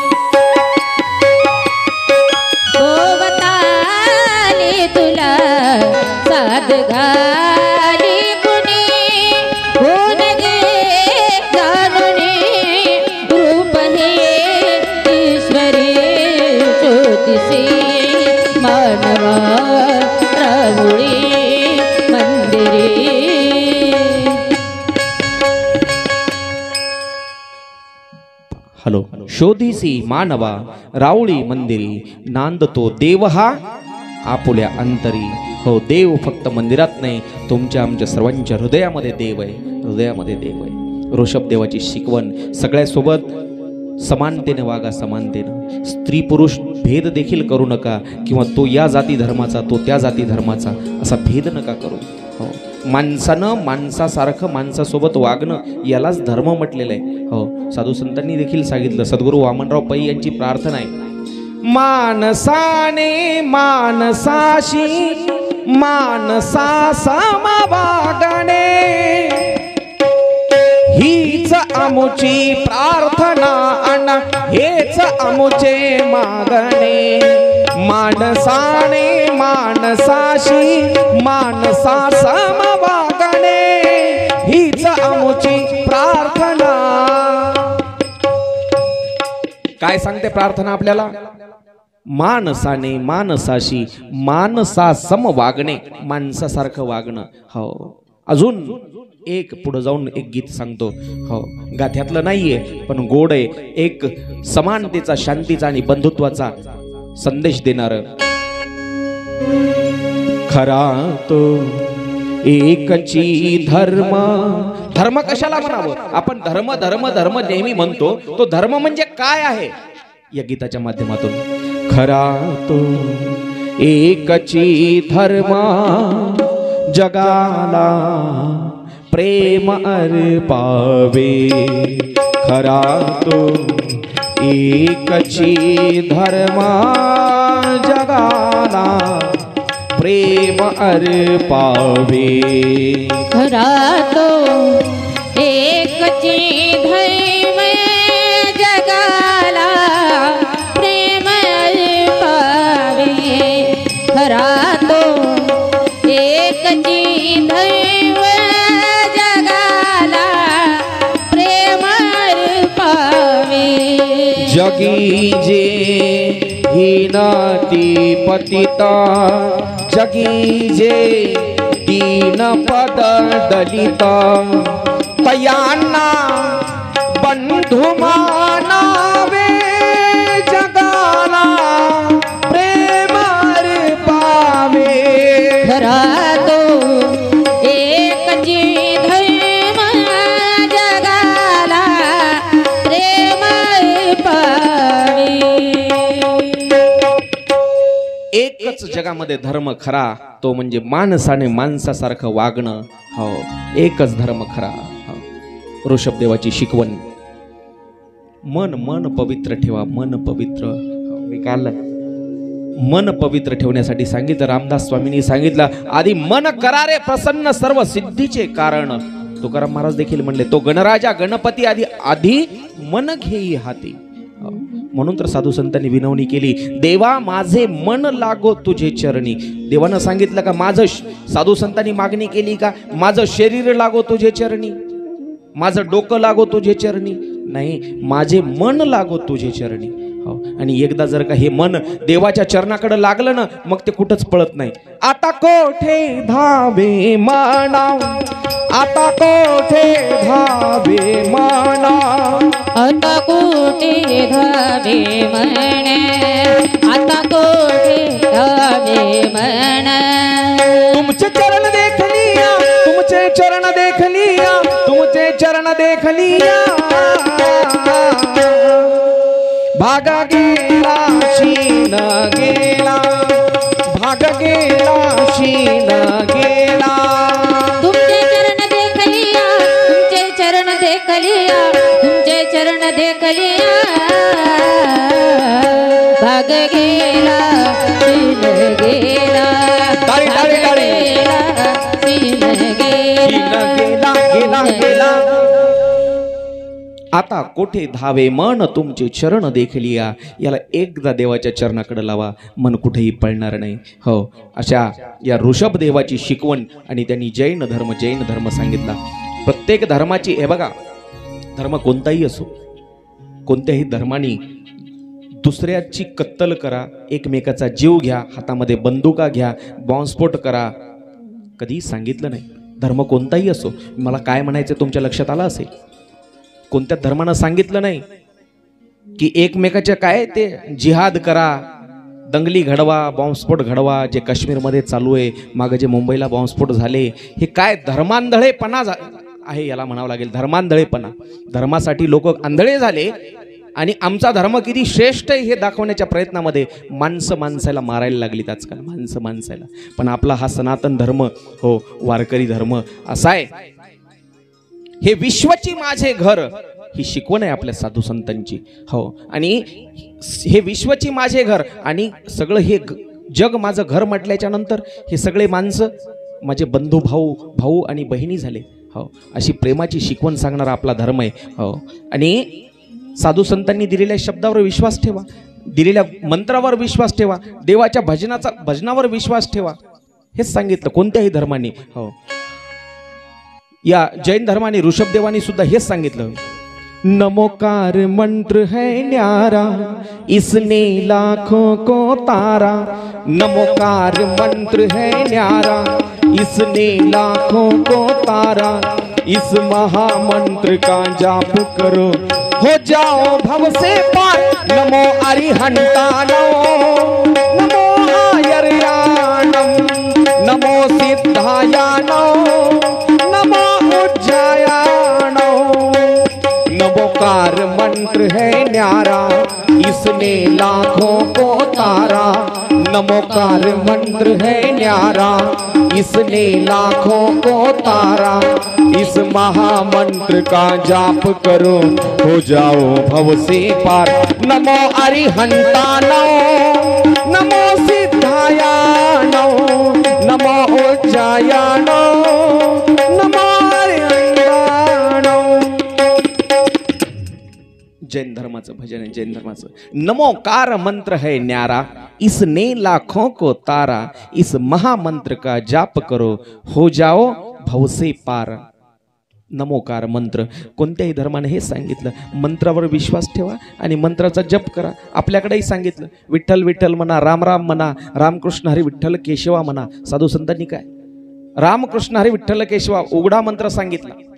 कोणाला गुरुच्या मंत्रावर, गुरुनं दिलेल्या मंत्रावर विश्वास असेल, गुरुमंत्राचा जप करा. मुक्तीसाठी एक ना अनेक मार्ग सांगितले साधू संतांनी, फक्त विश्वास पाहिजे.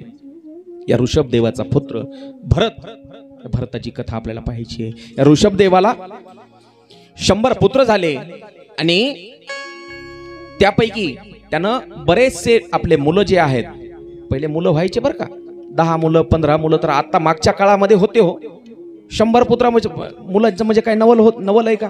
काहीच नवल नाही. 10-10, 15-15 तर लेकर बापूच्या वयाच्या माणसाला होते. ते आताच झालं फक्त हम दो हमारे दो. आणि आता येणारा काळ हम दो हमारा एक, आणि त्याच्यानंतर पुढे पुढे हम दो हमारा कोईच नाही. हा, हम दो आमच्या नंतर कोणीच नाही येणारा काळ. चला, आज या सगळ्या मागं राजकारण आहे, राजकारण. चला, आपला ते विषय नाही, पण हळूहळू हळूहळू आपल्या धर्माची मुळं तोडण्याचे प्रयत्न चालू आहेत पद्धतशीरपणे. आपल्यावरच बंधनं का हो?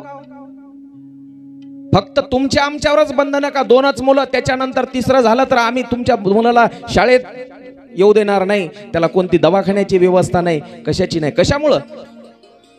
बाकीच्या धर्माला सगळ्याला सूट द्यायची तुम्ही, आणि बंधनं फक्त हिंदूवरती का?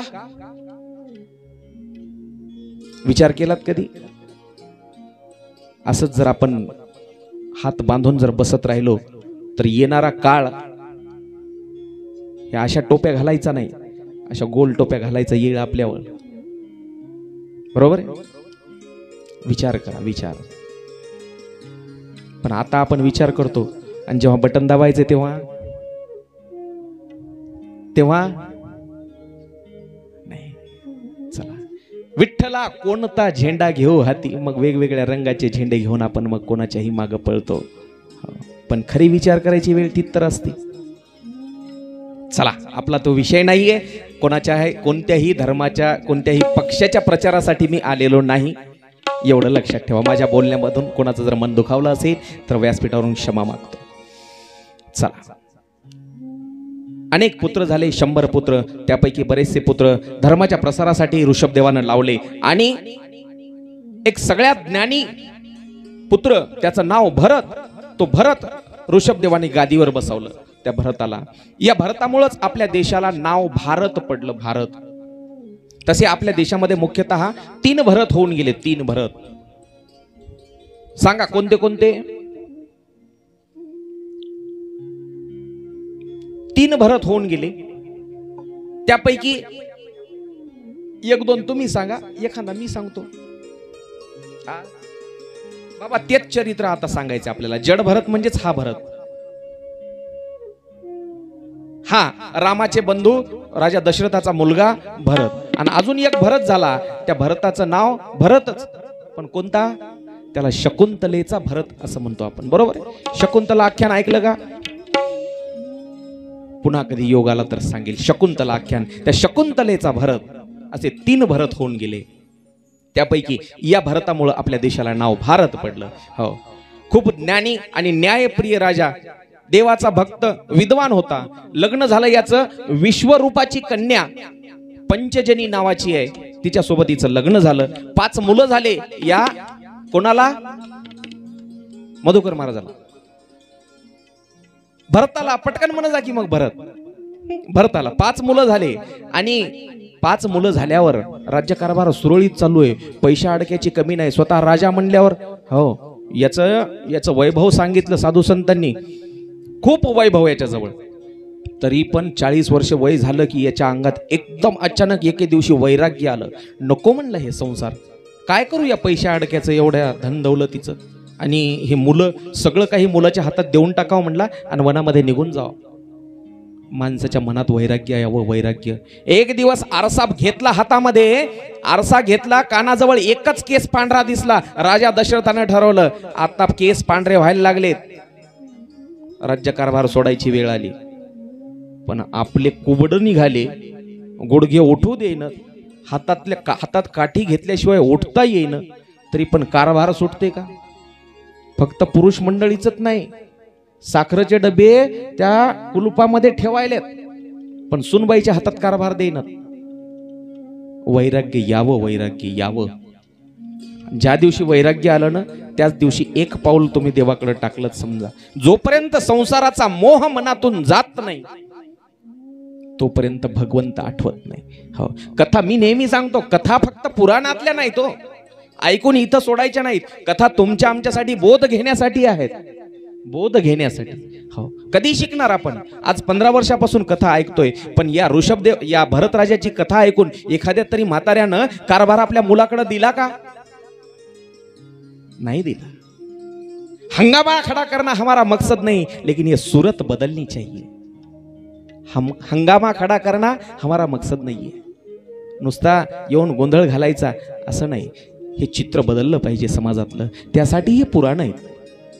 हो, भरतानं काय केलं, आपल्या एका मुलाला राज्य गादीवर बसवलं, राज्यकारभार दिला त्याच्याकडं आणि घरदार सगळं सोडलं आणि वनामध्ये आला। वनामध्ये हरिहर क्षेत्रामध्ये आला आणि गंडकी नावाच्या नदीच्या काठावर आला। गंडकी, हरिहर क्षेत्रामध्ये गंडकी नावाची नदी आहे।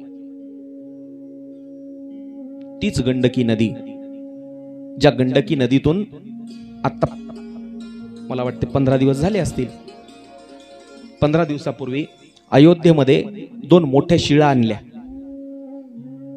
बरोबर? कशासाठी? मूर्ती बनवण्यासाठी। मोठे मोठे ट्रकवर मोठमोठे 2 दगड आणले, शाळीग्राम मोठे मोठे 2 दगड आणले। त्या मूर्तीपासून भगवान श्रीरामाची आणि सीतेची मूर्ती बनवायचं काम अयोध्येमध्ये चालू झाले। त्यासाठी याच्या आधी गंडकी नदीचं नाव ऐकलं? गंडकी ऐकलं नाही? कमालच झाली। तू रे, तू नाही ऐकलं? सांगितलंच नाही। ख्याता गया गंडकी, आता आलं पहा ध्यानात। अरे ज्यांचे झाले तर त्यांनाही माहित नाही, आणि तू तरी लक्ष ठेवत जाय की लग्नामध्ये असं म्हणतात म्हणून। काय ध्यानात राहते म्हणावं महाराज, त्या टायमाला असे बाशिंग बांधलेले, असा आंतरपाट धरलेला, आणि त्या आंतरपाटाच्या पलीकडून असं पाहतोय कशी दिसती की, हो पदर घेतलेला आहे तिनं, कवा पाहते की माझ्याकडे। मग ती गुंगलेली असते, गुंगली भ्रमित झालेली असते तिच्या पायी, काय ध्यानात राहील बरं? दुसऱ्याच्या लग्नातलं तरी ध्यानात राहो म्हणा। दुसऱ्याच्या लग्नाला गेल्यावर मंगलाष्टकावर कोणी ध्यान देत असते काय? स्वयंपाकात बुंदी केली का, मोतीचूर आहेत का, वांग्याची आहे भाजी का, आलूची आहे, याच्यावरच लक्ष असते। हो, महिला मंडळी तिची साडी केवड्याची आहे की, तिची साडी केवड्याची की, नेकलेस किती ग्रामचा आहे की, किती तोळ्याचा आहे, मंगलाष्टकावर कोण ध्यान देते? ख्याता गया गंडकी, या गंडकी नदीच्या काठावर त्या भरतानं आश्रम बांधला, एक झोपडी बांधली आणि तिथं साधना चालू केली। साधना, तप करायचं, 8-8 तास पाण्यामध्ये उभं राहायचं, सूर्याला अर्घ्य द्यायचं आणि देवाचं भजन नामचिंतन करायचं। राजाचा वेळ जाऊ लागला। असाच एक दिवस हा भरत राजा नदीच्या पाण्यामध्ये उभा होता आणि नदीच्या पाण्यात उभा असताना अचानक त्याच्या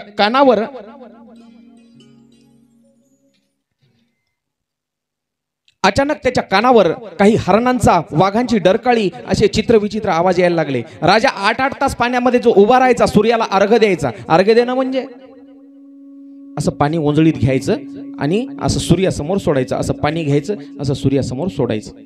त्याचा एक फायदा असतो, वैज्ञानिक फायदा सांगतो। जेव्हा सूर्याचे किरण त्या पाण्याच्या माध्यमातून, पाण्यातून आरपार येतात आणि आपल्या शरीरावर पडतात, त्यामुळे आपली हाडं मजबूत होतात, आपली त्वचा मजबूत होते, कोणतेही विकार राहत नाहीत शरीरामध्ये। हा एक आपल्यासाठी, शरीरासाठी फायदा आहे। त्याच्यामुळं तुळशीला पाणी घालताना सूर्याला अर्घ्य दिलं पाहिजे। सकाळी आंघोळीनंतर नदीवर गेलं, नदीला आंघोळ करणं त्याचा एक फायदा आहे। सूर्यकिरण जेव्हा त्या पाण्यातून आरपार जातात आणि आपल्या अंगावर पडतात, तेव्हा आपले शारीरिक दोष निघून जातात। हे का अर्घ्य देण्याचा फायदा।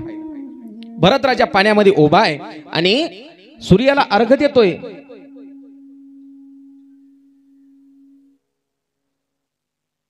तेवढ्यामध्ये त्याच्या कानावर चित्रविचित्र हरणाच्या कळपाचा आवाज आला आणि वाघाच्या डरकाळीचा देखील आवाज आला।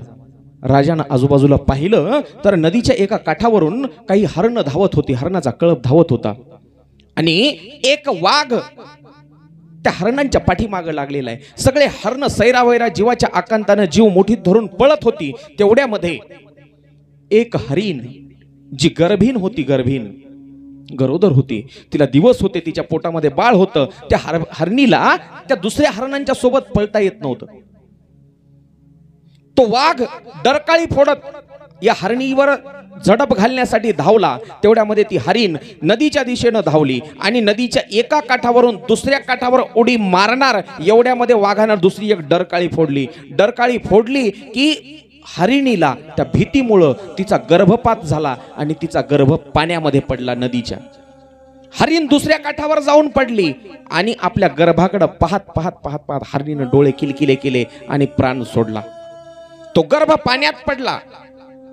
पाण्यात पडलेला गर्भ राजा जो भरत आहे तो खाली उभा आहे आणि त्याच्या दिशेनं, भरताच्या दिशेनं ते हरणाचं पिल्लू जे पाण्यात पडले, तिचा गर्भ पडलेला आहे, नुकता जन्मलेला, तो गर्भ त्या भरत राजाकडे वाहत वाहत येतोय. राजानं असे हात केले पाणी घेण्यासाठी, ओंजळीत असे हात केले, त्याबरोबर तो गर्भ राजाच्या हातामध्ये आला आणि हातामध्ये आल्याबरोबर त्या हरणाच्या पाडसानं नुकत्याच जन्मलेल्या डोळे उघडले आणि राजाकडे पाहिलं.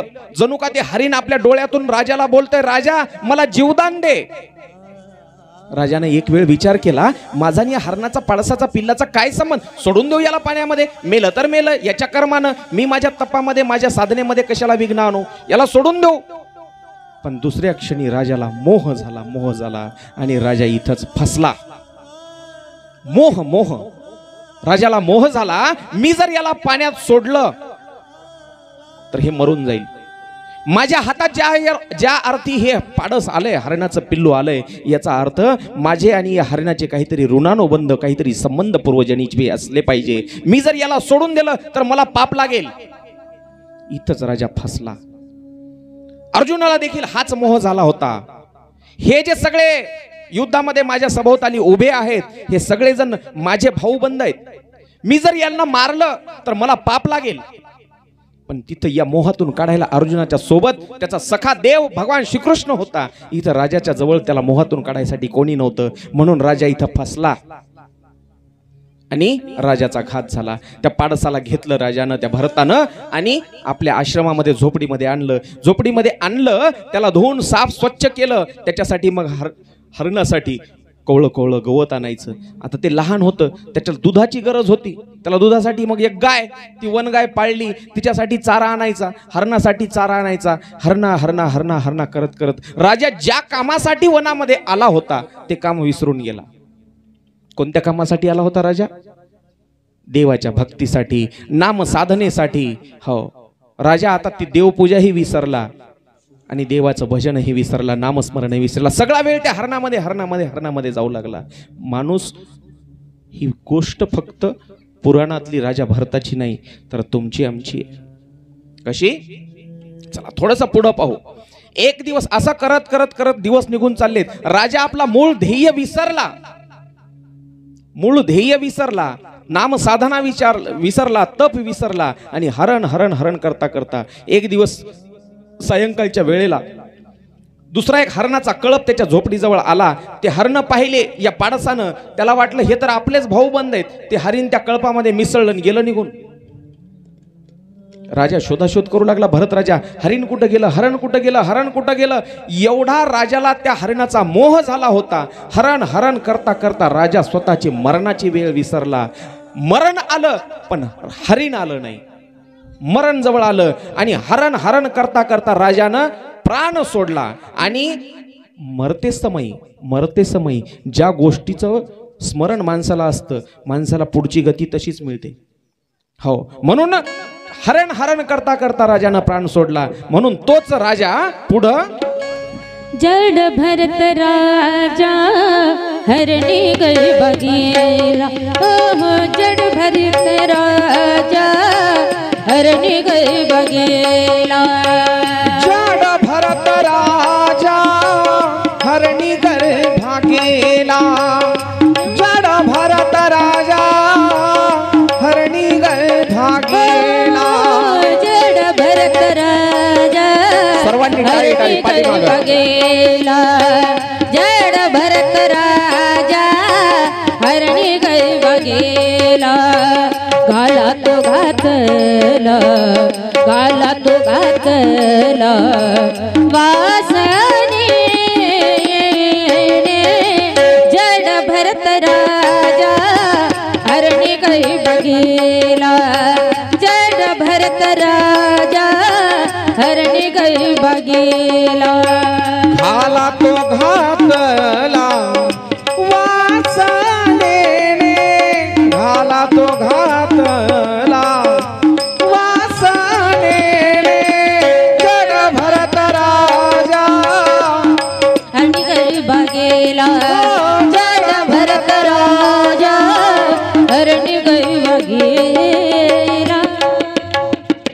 जड भरत राजा हरणी गर्भा गेला, घाला तो घातला वासनेने. मी आत्ताच सांगितलं थोड्या वेळापूर्वी, माणसाला जो देह मिळालेला आहे, देह कशासाठी मिळालेला आहे? देवे दिला देह भजना कोमटा. जड भरत राजा कशासाठी वनामध्ये आला होता? भजनासाठीच आला होता ना, देवाच्या भक्तीसाठी, चिंतनासाठी. पण अडकला कशामध्ये?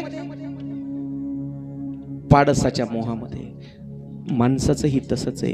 देह मिळालाय भजनासाठी, भगवत प्राप्तीसाठी. शरीर उत्तम चांगले, शरीर सुखाचे घोसुले, शरीरे साध्य होय केले, शरीर साधिले परब्रह्म.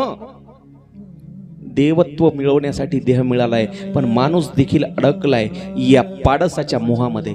पाडस पाडस आहेत की नाही माणसाला? कोणाला एक आहे, कोणाला दोन आहेत, कोणाला तीन आहेत. घरी गेलं की सगळे जवळ येतात की नाही अंगावर? आलास का माझ्या सोन्या, आलास का माझ्या वासरा, बरोबर? त्या मोहामध्ये अडकला माणूस. मग त्या पाडसासाठीच माणसानं माया जमवायची, पैसे कमवायचे, आणि तेच पाडस मग मोठे झाले की मायबापाला वेगळं ठेवतात, बरोबर? मग दिवस वाटून घेतात. 15 दिवस म्हातारं माझ्याकडे राहील, 15 दिवस तुझ्याकडे राहील. 15 दिवस मायबाप एकाकडं, 15 दिवस दुसऱ्या मुलाकडं. किंवा तेच पाडसं मग मुंबई पुण्याला कामानिमित्त जातात. म्हातारं गावाकडे मेलय का, त्याच्या दम्याच्या गोळ्या संपल्यात का, बीपीच्या संपल्यात, पाहायला येतात का? मग आपली अवस्था भरत राजासारखी होते. बापा रे, वाघा रे, सोन्या रे, एकुलता एकच आहेस, ये ये ये करत करत माणूस मरतो.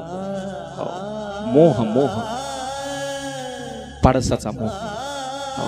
म्हणून नाथ महाराजांनी गोड सांगितलं, जन्म घेणे लागे वासनेच्या संगे, जन्म घेणे लागे वासनेच्या संगे, जन्म घेणे लागे वासनेच्या संगे, जन्म घेणे लागे वासनेच्या संगे. तेची झाले अंगे हरी रूप, तेची झाले अंगे हरी रूप, हरिमुखी गाता हरपाडी चिंता, हरिमुखी गाता हरपाडी चिंता, हरिमुखी गाता हरपडी चिंता, हरिमुखी गाता हरपडी चिंता. मोह, राजाला मोह झाला आणि घात झाला. जन्म घेणे लागे वासनेच्या संगे. पुढं राजाला हरिण हरिण हरिण चित्तामध्ये होतं. म्हणून एक गोड चरित्र आहे संताचं. आज एवढं विस्तृत सांगायला वेळ नाही, तरी पण सांगतो. एक संत नवीन बुटाचा जोड आणला, नवीन बुटाचा जोड, आणि ते बूट असा दारात ठेवला आणि बसले असे ओसरीवर टेका देऊन मस्त. पण त्याच वेळेला मरण आलं, मरण. आणि मरणाच्या समयी डोळ्यासमोर ते बूट दिसायलाय. म्हणले नवा बूट आणलाय पण पायात घालूनही पाहिला नाही. आता मी मरायलो, मेल्यानंतर त्या बुटाचं काय होईल? चित्तामध्ये फक्त तो बूट राहिला. म्हणून दुसरा जन्म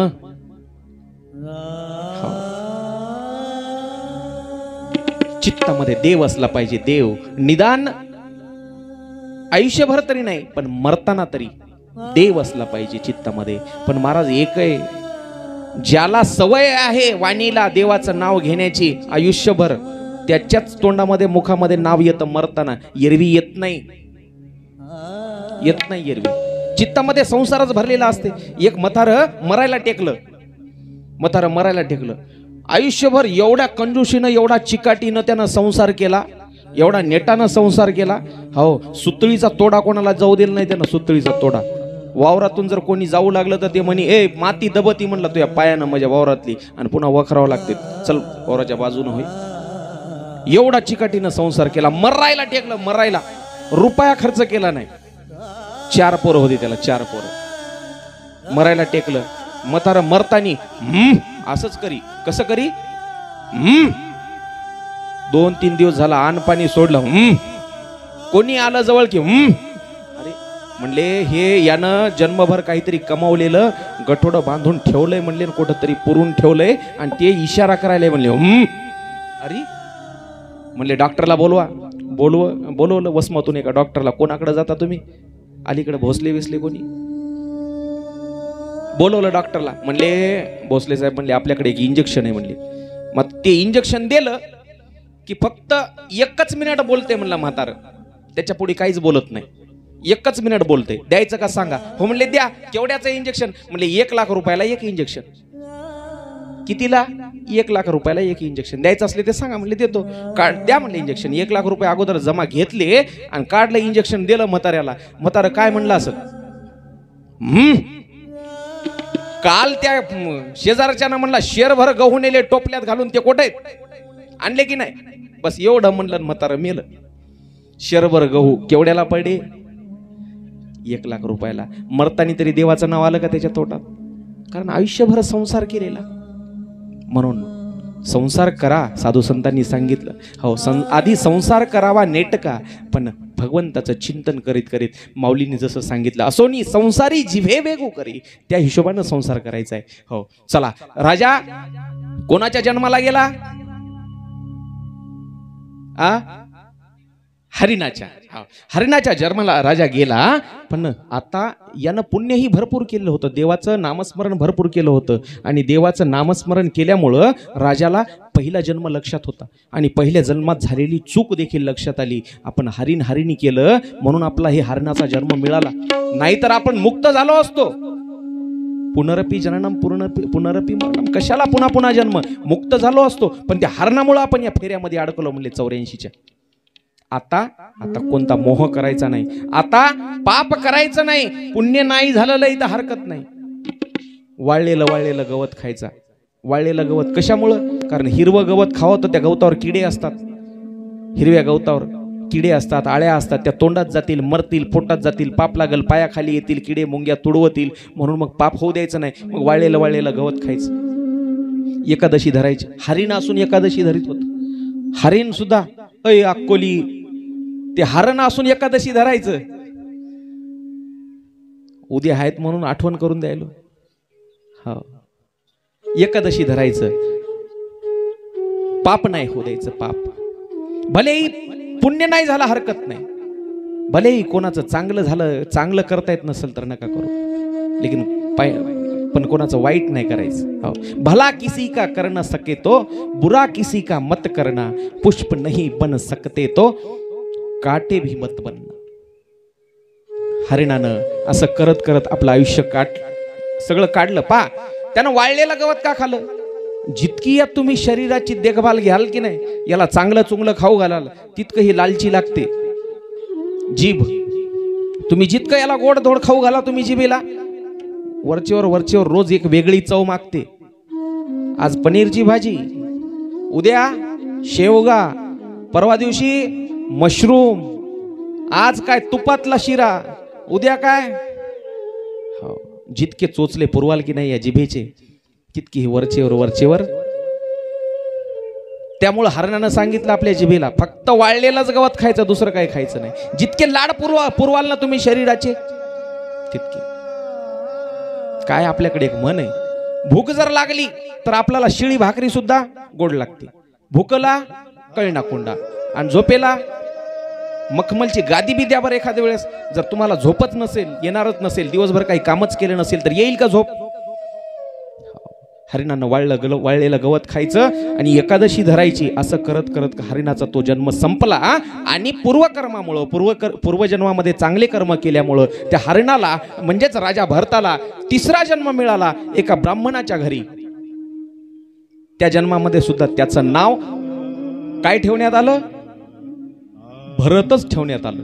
तुम्ही म्हणाल असं कसं होते? इतिहास अपने आप को दोहराता है. इतिहास अपने आप को दोहराता है म्हणजे इतिहास पुन्हा पुन्हा घडल्या जातो, तोच तसाच. त्याच घटना झालेल्या पुन्हा घटायला लागल्या. त्याच्या बापानं त्याला गायत्री मंत्र शिकवला घेतला. ब्राह्मणाच्या घरी म्हणल्यावर काय गायत्री मंत्र, पण यानं ठरवलेलंच होतं, आगाव भानगडीत पडायचं नाही. जसं आलंय तसं आयुष्य काटायचं, मरायचं आणि मुक्त व्हायचं. या फेऱ्यातून मोकळं व्हायचंय, पुन्हा पुन्हा जन्मायचं नाही, पापही करायचं नाही आणि पुण्यही करायचं नाही. गायत्री मंत्र शिकवायला घेतला 2 दिवसामध्ये ओम भू भर्वस्व तत्सवितुर्वरेण्यं भर्गदेवस्य धीमहि धियो यो न प्रचोदयात एवढं पाठ व्हायला 2 दिवस लागतील लईतले. पण याला महिना झाला तरी पाठ होईना. हे नुसतं ओम म्हणायचं बस, पुढचं काही म्हणायचंच नाही. बाप म्हणला काय जड बुद्धीचा आहेस रे तू, महिना झालं तुला गायत्री मंत्र शिकवायलो तरी तुला म्हणता येईना. अरे तुझं नाव भरत उगाच ठेवलं, तुझं नाव तर जड भरत ठेवायला पाहिजे होतं. बस त्याचं नाव पडलं जड भरत, जड बुद्धीचा मंद बुद्धीचा म्हणून त्याचं नाव जड भरत पडलं. बस जोपर्यंत आई बाप आहेत तोपर्यंत चाललं त्याचं. नंतर भाऊजाई कोणाच्या कोण 2-4 भाऊ होते त्याला. मायबाप गेले, मायबाप गेल्याच्या नंतर भाऊजाया म्हणल्या तुमचा हे जड बुद्धीचा भाऊ घरात काही कामही करणं काहीच नाही, नुसत्या टोपलंवर भाकरी लागायला त्याला खायला, याला काहीतरी कामाला लावा. भाऊ म्हणले जा रे शेतामध्ये ज्वारी आहे आणि ती ज्वारी राखायचं काम कर, पाखरं यायले तर पाखरं खायले त्या ज्वारीला हान. ही गेला. मोठं आंब्याचं झाड होतं, त्या झाडाखाली यानं बाज टाकली आणि बाज टाकल्यावर त्या हरभऱ्याकडं त्या ज्वारीच्या शेताकडं पाहिलं. मस्त पाखरं यायलेत, पोपट यायलेत, चिमण्या यायल्या त्यांच्या ज्वारीच्या कणसावर बसायल्या. त्यानं विचार केला ज्वारीचं पीक हे पेरलं जरी असेल भावानं तर ही सृष्टी निर्मिती केली देवानं. देवानंच या कणसामध्ये दाणे भरले आणि त्या पक्षाला बी कोणी सांगायला गेलतं का ये आमच्या ज्वारीत मध्ये दाणे भरलेत म्हणून? देवानंच सांगितलं. खिलाने वाला भी तू ही है, खाने वाला भी तू ही है. हो, त्या पक्षाच्या हृदयामध्ये देखील देवा तूच आहेस म्हणला आणि या दाण्यामध्ये बी तूच आहेस ज्वारीच्या. मग तूच आहेस सगळा, तर मग तुझं तुलाच अर्पण, तेरा तुझको अर्पण. मी कशाला हाणू म्हणला, खा. गाई म्हशी यायच्या आणि ते ज्वारीचं शेत सगळं ओमगून टाकलं त्या गाई म्हशीनं. भाऊ आले, भावानं पाहिलं. अरे मूर्खा म्हणले तुला ज्वारीची राखण करायला पाठविलं होतं, तू सगळं जनावराला खाऊ घातलं. चल जा म्हणलं आमचं घर सोडून. भावानं घरून हाकलून दिलं. बसला एका दिवशी जंगलामध्ये जाऊन, वनामध्ये जाऊन बसला. त्या लेकराला सांभाळा जरासं, फक्त लेकराला सांभाळा. कोणाचे आहेत? कृष्णा पायावर त्याच्याकडे जरा. लक्ष विचलित होते. जंगलामध्ये जाऊन बसला एका दिवशी आणि तिथं मग जंगलामध्ये जाऊन बसल्यावर आदिवासी लोक आले. आदिवासी म्हणले कोण आहे तू? ते म्हणले माझं नाव भरत. काय करायला इथं? म्हणले काही नाही उगाच बसलो. म्हणले चल. म्हणले कुठं? मला भूक लागली. म्हणले काय खायला मिळेल का? पोट भर, तू म्हणशील तितकं. त्या आदिवासीचा सण होता आणि संध्याकाळी देवीला बळी द्यायचा होता. म्हणले हे चांगलं जाडजूड धडधाकट दिसायले. म्हणले याचा बळी देवी आपली प्रसन्न होईल. म्हणले देवी याचा बळी देऊ. बस निष्पापाचा बळी देवाला नाही चालत. हो, निष्पापाचा बळी नाही चालत. बस देवी समोर याला खाऊ पिऊ घातलं पोटभर आणि ते आदिवासी सगळे लागले नाचायला देवी समोर. आणि एक जण आला असं कोयता हातात घेऊन याच्या मानावर मारणार, तेवढ्यामध्ये देवी प्रगट झाली आणि सगळ्या त्या आदिवासीला मारून टाकलं. हे म्हणला खायला मिळालं तर म्हणला कोण्या निमित्तानं आणि चांगलं मरण बी आलतं, पण या देवीनं उगाच वाचवलं. म्हणजे बस जाऊन बसला पुन्हा जंगलात वाटेवर. त्याच वाटेनं रहुगण नावाचा राजा पालखीमध्ये बसून एका साधूकडे जात होता. रहुगण नावाचा राजा. 4 भोई होते. पालखीला भोई असतात. पालखी पाहिली का कधी? अय अक्कोली, पालखी पाहिली कशी असती? पालखी पालखी पहिल्या काळात होते, पाहिले असतील बाबा तुमच्या काळात पालख्या. आता आमच्या काळात पालखी माहीत नाही, काहीच नाही. ते डमणी बिमणी राहायची म्हणून आता आम्हाला डमणी माहीत नाही. हो, पालखी म्हणून जाहलो पालखीचे भोई. फक्त या गाण्यामध्येच पालखी ऐकली आम्ही. निघालो घेऊन दत्ताची पालखी, निघालो घेऊन दत्ताची पालखी. दिगंबरा दिगंबरा श्रीपाद वल्लभ दिगंबरा, दिगंबरा दिगंबरा श्रीपाद वल्लभ दिगंबरा. वाट बळणाची जीवाला या ओढी, दिसते समोरा नरसोबाची वाडी. झुलते हळूचा दत्ताची पालखी, झुलते हळूचा दत्ताची पालखी. निघालो घेऊन दत्ताची पालखी, निघालो घेऊन दत्ताची पालखी. पालखी फक्त आम्ही या गाण्यामध्ये ऐकली, पाहिली नाही. तर अशी एक पालखी येत होती. कोणाची? मधुकर महाराजाची. मधुकर महाराजाची पालखी निघणार नाही. मधुकर महाराजाची बस पालखीत कशाला बसवलं कोण? आजकाल फक्त एकच खांदे लावले चार की रहुगण राजाची पालखी येत होती. रहुगण राजाची त्या पालखीला चार भोई, एका भोयाला पायाला ठेच लागली आणि त्या भोयाला चालता येईना. पालखी चार जणाशिवाय चालत नाही. 4 जण खांदे देणारे असले तरच ती पालखी चालते. मग राजानं पालखी खाली टेकवायला सांगितली आणि सांगितलं, जा रे, अजून दुसरा एखादा कोणी भोई सापडते का खांदा देणारा पहा. ते म्हणले, महाराज या जंगलामध्ये कोण भेटणार आहे? जा समोर थोडासा पहा. राजानं आदेश दिला. ते 2-3 जे भोई होते ते पाहायला गेले आणि ते हे जड भरत एका झाडाखाली मस्त निवांत बसलेलं दिसलं. अरे म्हणले, हे चांगलं जाडजूड धष्टपुष्ट दिसायले. बुद्धीनं कामच केलं नाही ना कधी. ज्याची बुद्धी घासल्या जाते त्याचं शरीर असं असते आणि ज्याच्या बुद्धीला काही कामच नाही त्याचं शरीर असं माझ्यासारखं असतं. बरोबर? बुद्धीचा आणि शरीराचा काही संबंध नाही. असं डोकं कुठेही काही लावत जाऊ नका. चला, त्याला जड भरताला त्या भोयानं विचारलं, काय रे? म्हणले, काय करतोयस? म्हणले, काही नाही, रिकाम आहे. चल तुला कामाला लावतो. म्हणले, जेवायला देणार का पोटभर? हो म्हणले, पोटभर जेवायला देतो. राजाच्या दरबारात नोकरीला बी लावतो. म्हणले, मग चला. बस हे निघालं आणि आणलं त्याला पालखीजवळ. चल घ्या म्हणले खांद्यावर पालखी. घेतली. लागले चालायला भोई. चालायला लागले. वाटामध्ये मुंग्याची लाईन दिसली. मुंग्याची लाईन. मुंग्या दिसले की यानं उड्या मारायला सुरुवात केली. मुंगळे आले की उड्या मारायला सुरुवात केली. काही किडा मुंगी जीव जंतू समोर आले की हे नीट चालच ना की पायाखाली तुडवलं जाऊन पाप घडू नये. पाप घडू नये. याच्या वागण्यावर जाऊ नका. माणसाच्या कधी दिसण्यावर जायचं नाही. दिसण्यावर माणूस दिसायला कितीही साधा भोळा जरी असला ना, माणसाच्या दिसण्यावर कधी जायचं नाही. किती हुशार आहे हे. पायानं वाटणं नीट चलत नाही. वेडे वाकडं उड्या मारत चलते. यामागं कारण आहे आपल्या हातून पाप घडू नये. माऊलीने गोड वर्णन केलं ज्ञानेश्वरीमध्ये. हो, चातुर्य लपवी, महत्व हरवी, पिसेपणा मिरवी जगा माझी.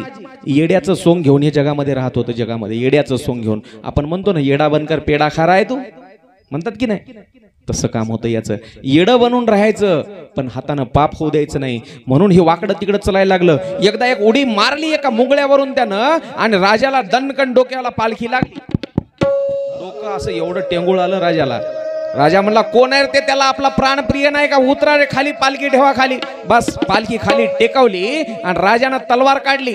महाराज म्हणले, आम्ही बाकीचे नाही, हे जे नवीन आले का, नवीन झुपले का आता, हेच उड्या मारायला. म्हणले, याला नीट चालता येईना. बस तलवार काढली आणि अशी कॉलर पकडली. कोणाची? जड भरताची. कोण? रहुगण राजानं. मारतो म्हणले तुला. हे एकदम शांत. तलवार हातामध्ये त्या रहुगण राजाच्या. तुला मारतो.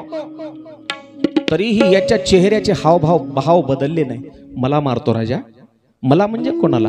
अरे तुला मारतो. असा छातीवर हात ठेवला. राजा, मला म्हणजे ही तर माझी छाती आहे. हाताला पकडला. अरे तुला मारतो. राजा, हा तर माझा हात आहे. अरे डोक्याला पकडला. राजा, हे तर माझं डोकं आहे. मला मारणार म्हणजे नेमकं मारणार कोणाला?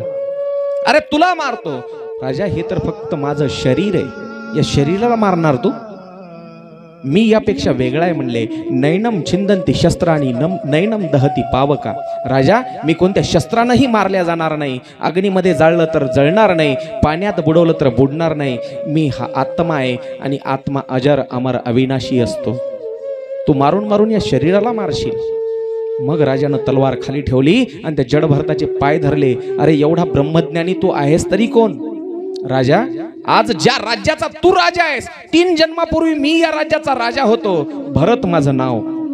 तू आज ज्या राज्याचा राजा म्हणतोय स्वतःला, या राज्याचा राजा तर मी होतो 3 जन्मापूर्वी. राजाचा सर्व गर्व हरण झाला आणि राजानं हात जोडले. राजा त्या भरता पुढं आणि सांगितलं, मी ज्या ऋषीकडे जात होतो ब्रह्मज्ञान मिळवण्यासाठी, ते ब्रह्मज्ञान तर मला तूच इथं दिलंस. हो, त्या जड भरतानं राजाला गोड उपदेश केला आणि दोघांनीही मुक्ती मिळवली. बोलिये गोपाल कृष्ण भगवान की जय. जय जय श्री राधे. जय जय श्री राधे. जय जय श्री राधे श्याम. गोड गोड कथा आहेत. गोड कथा.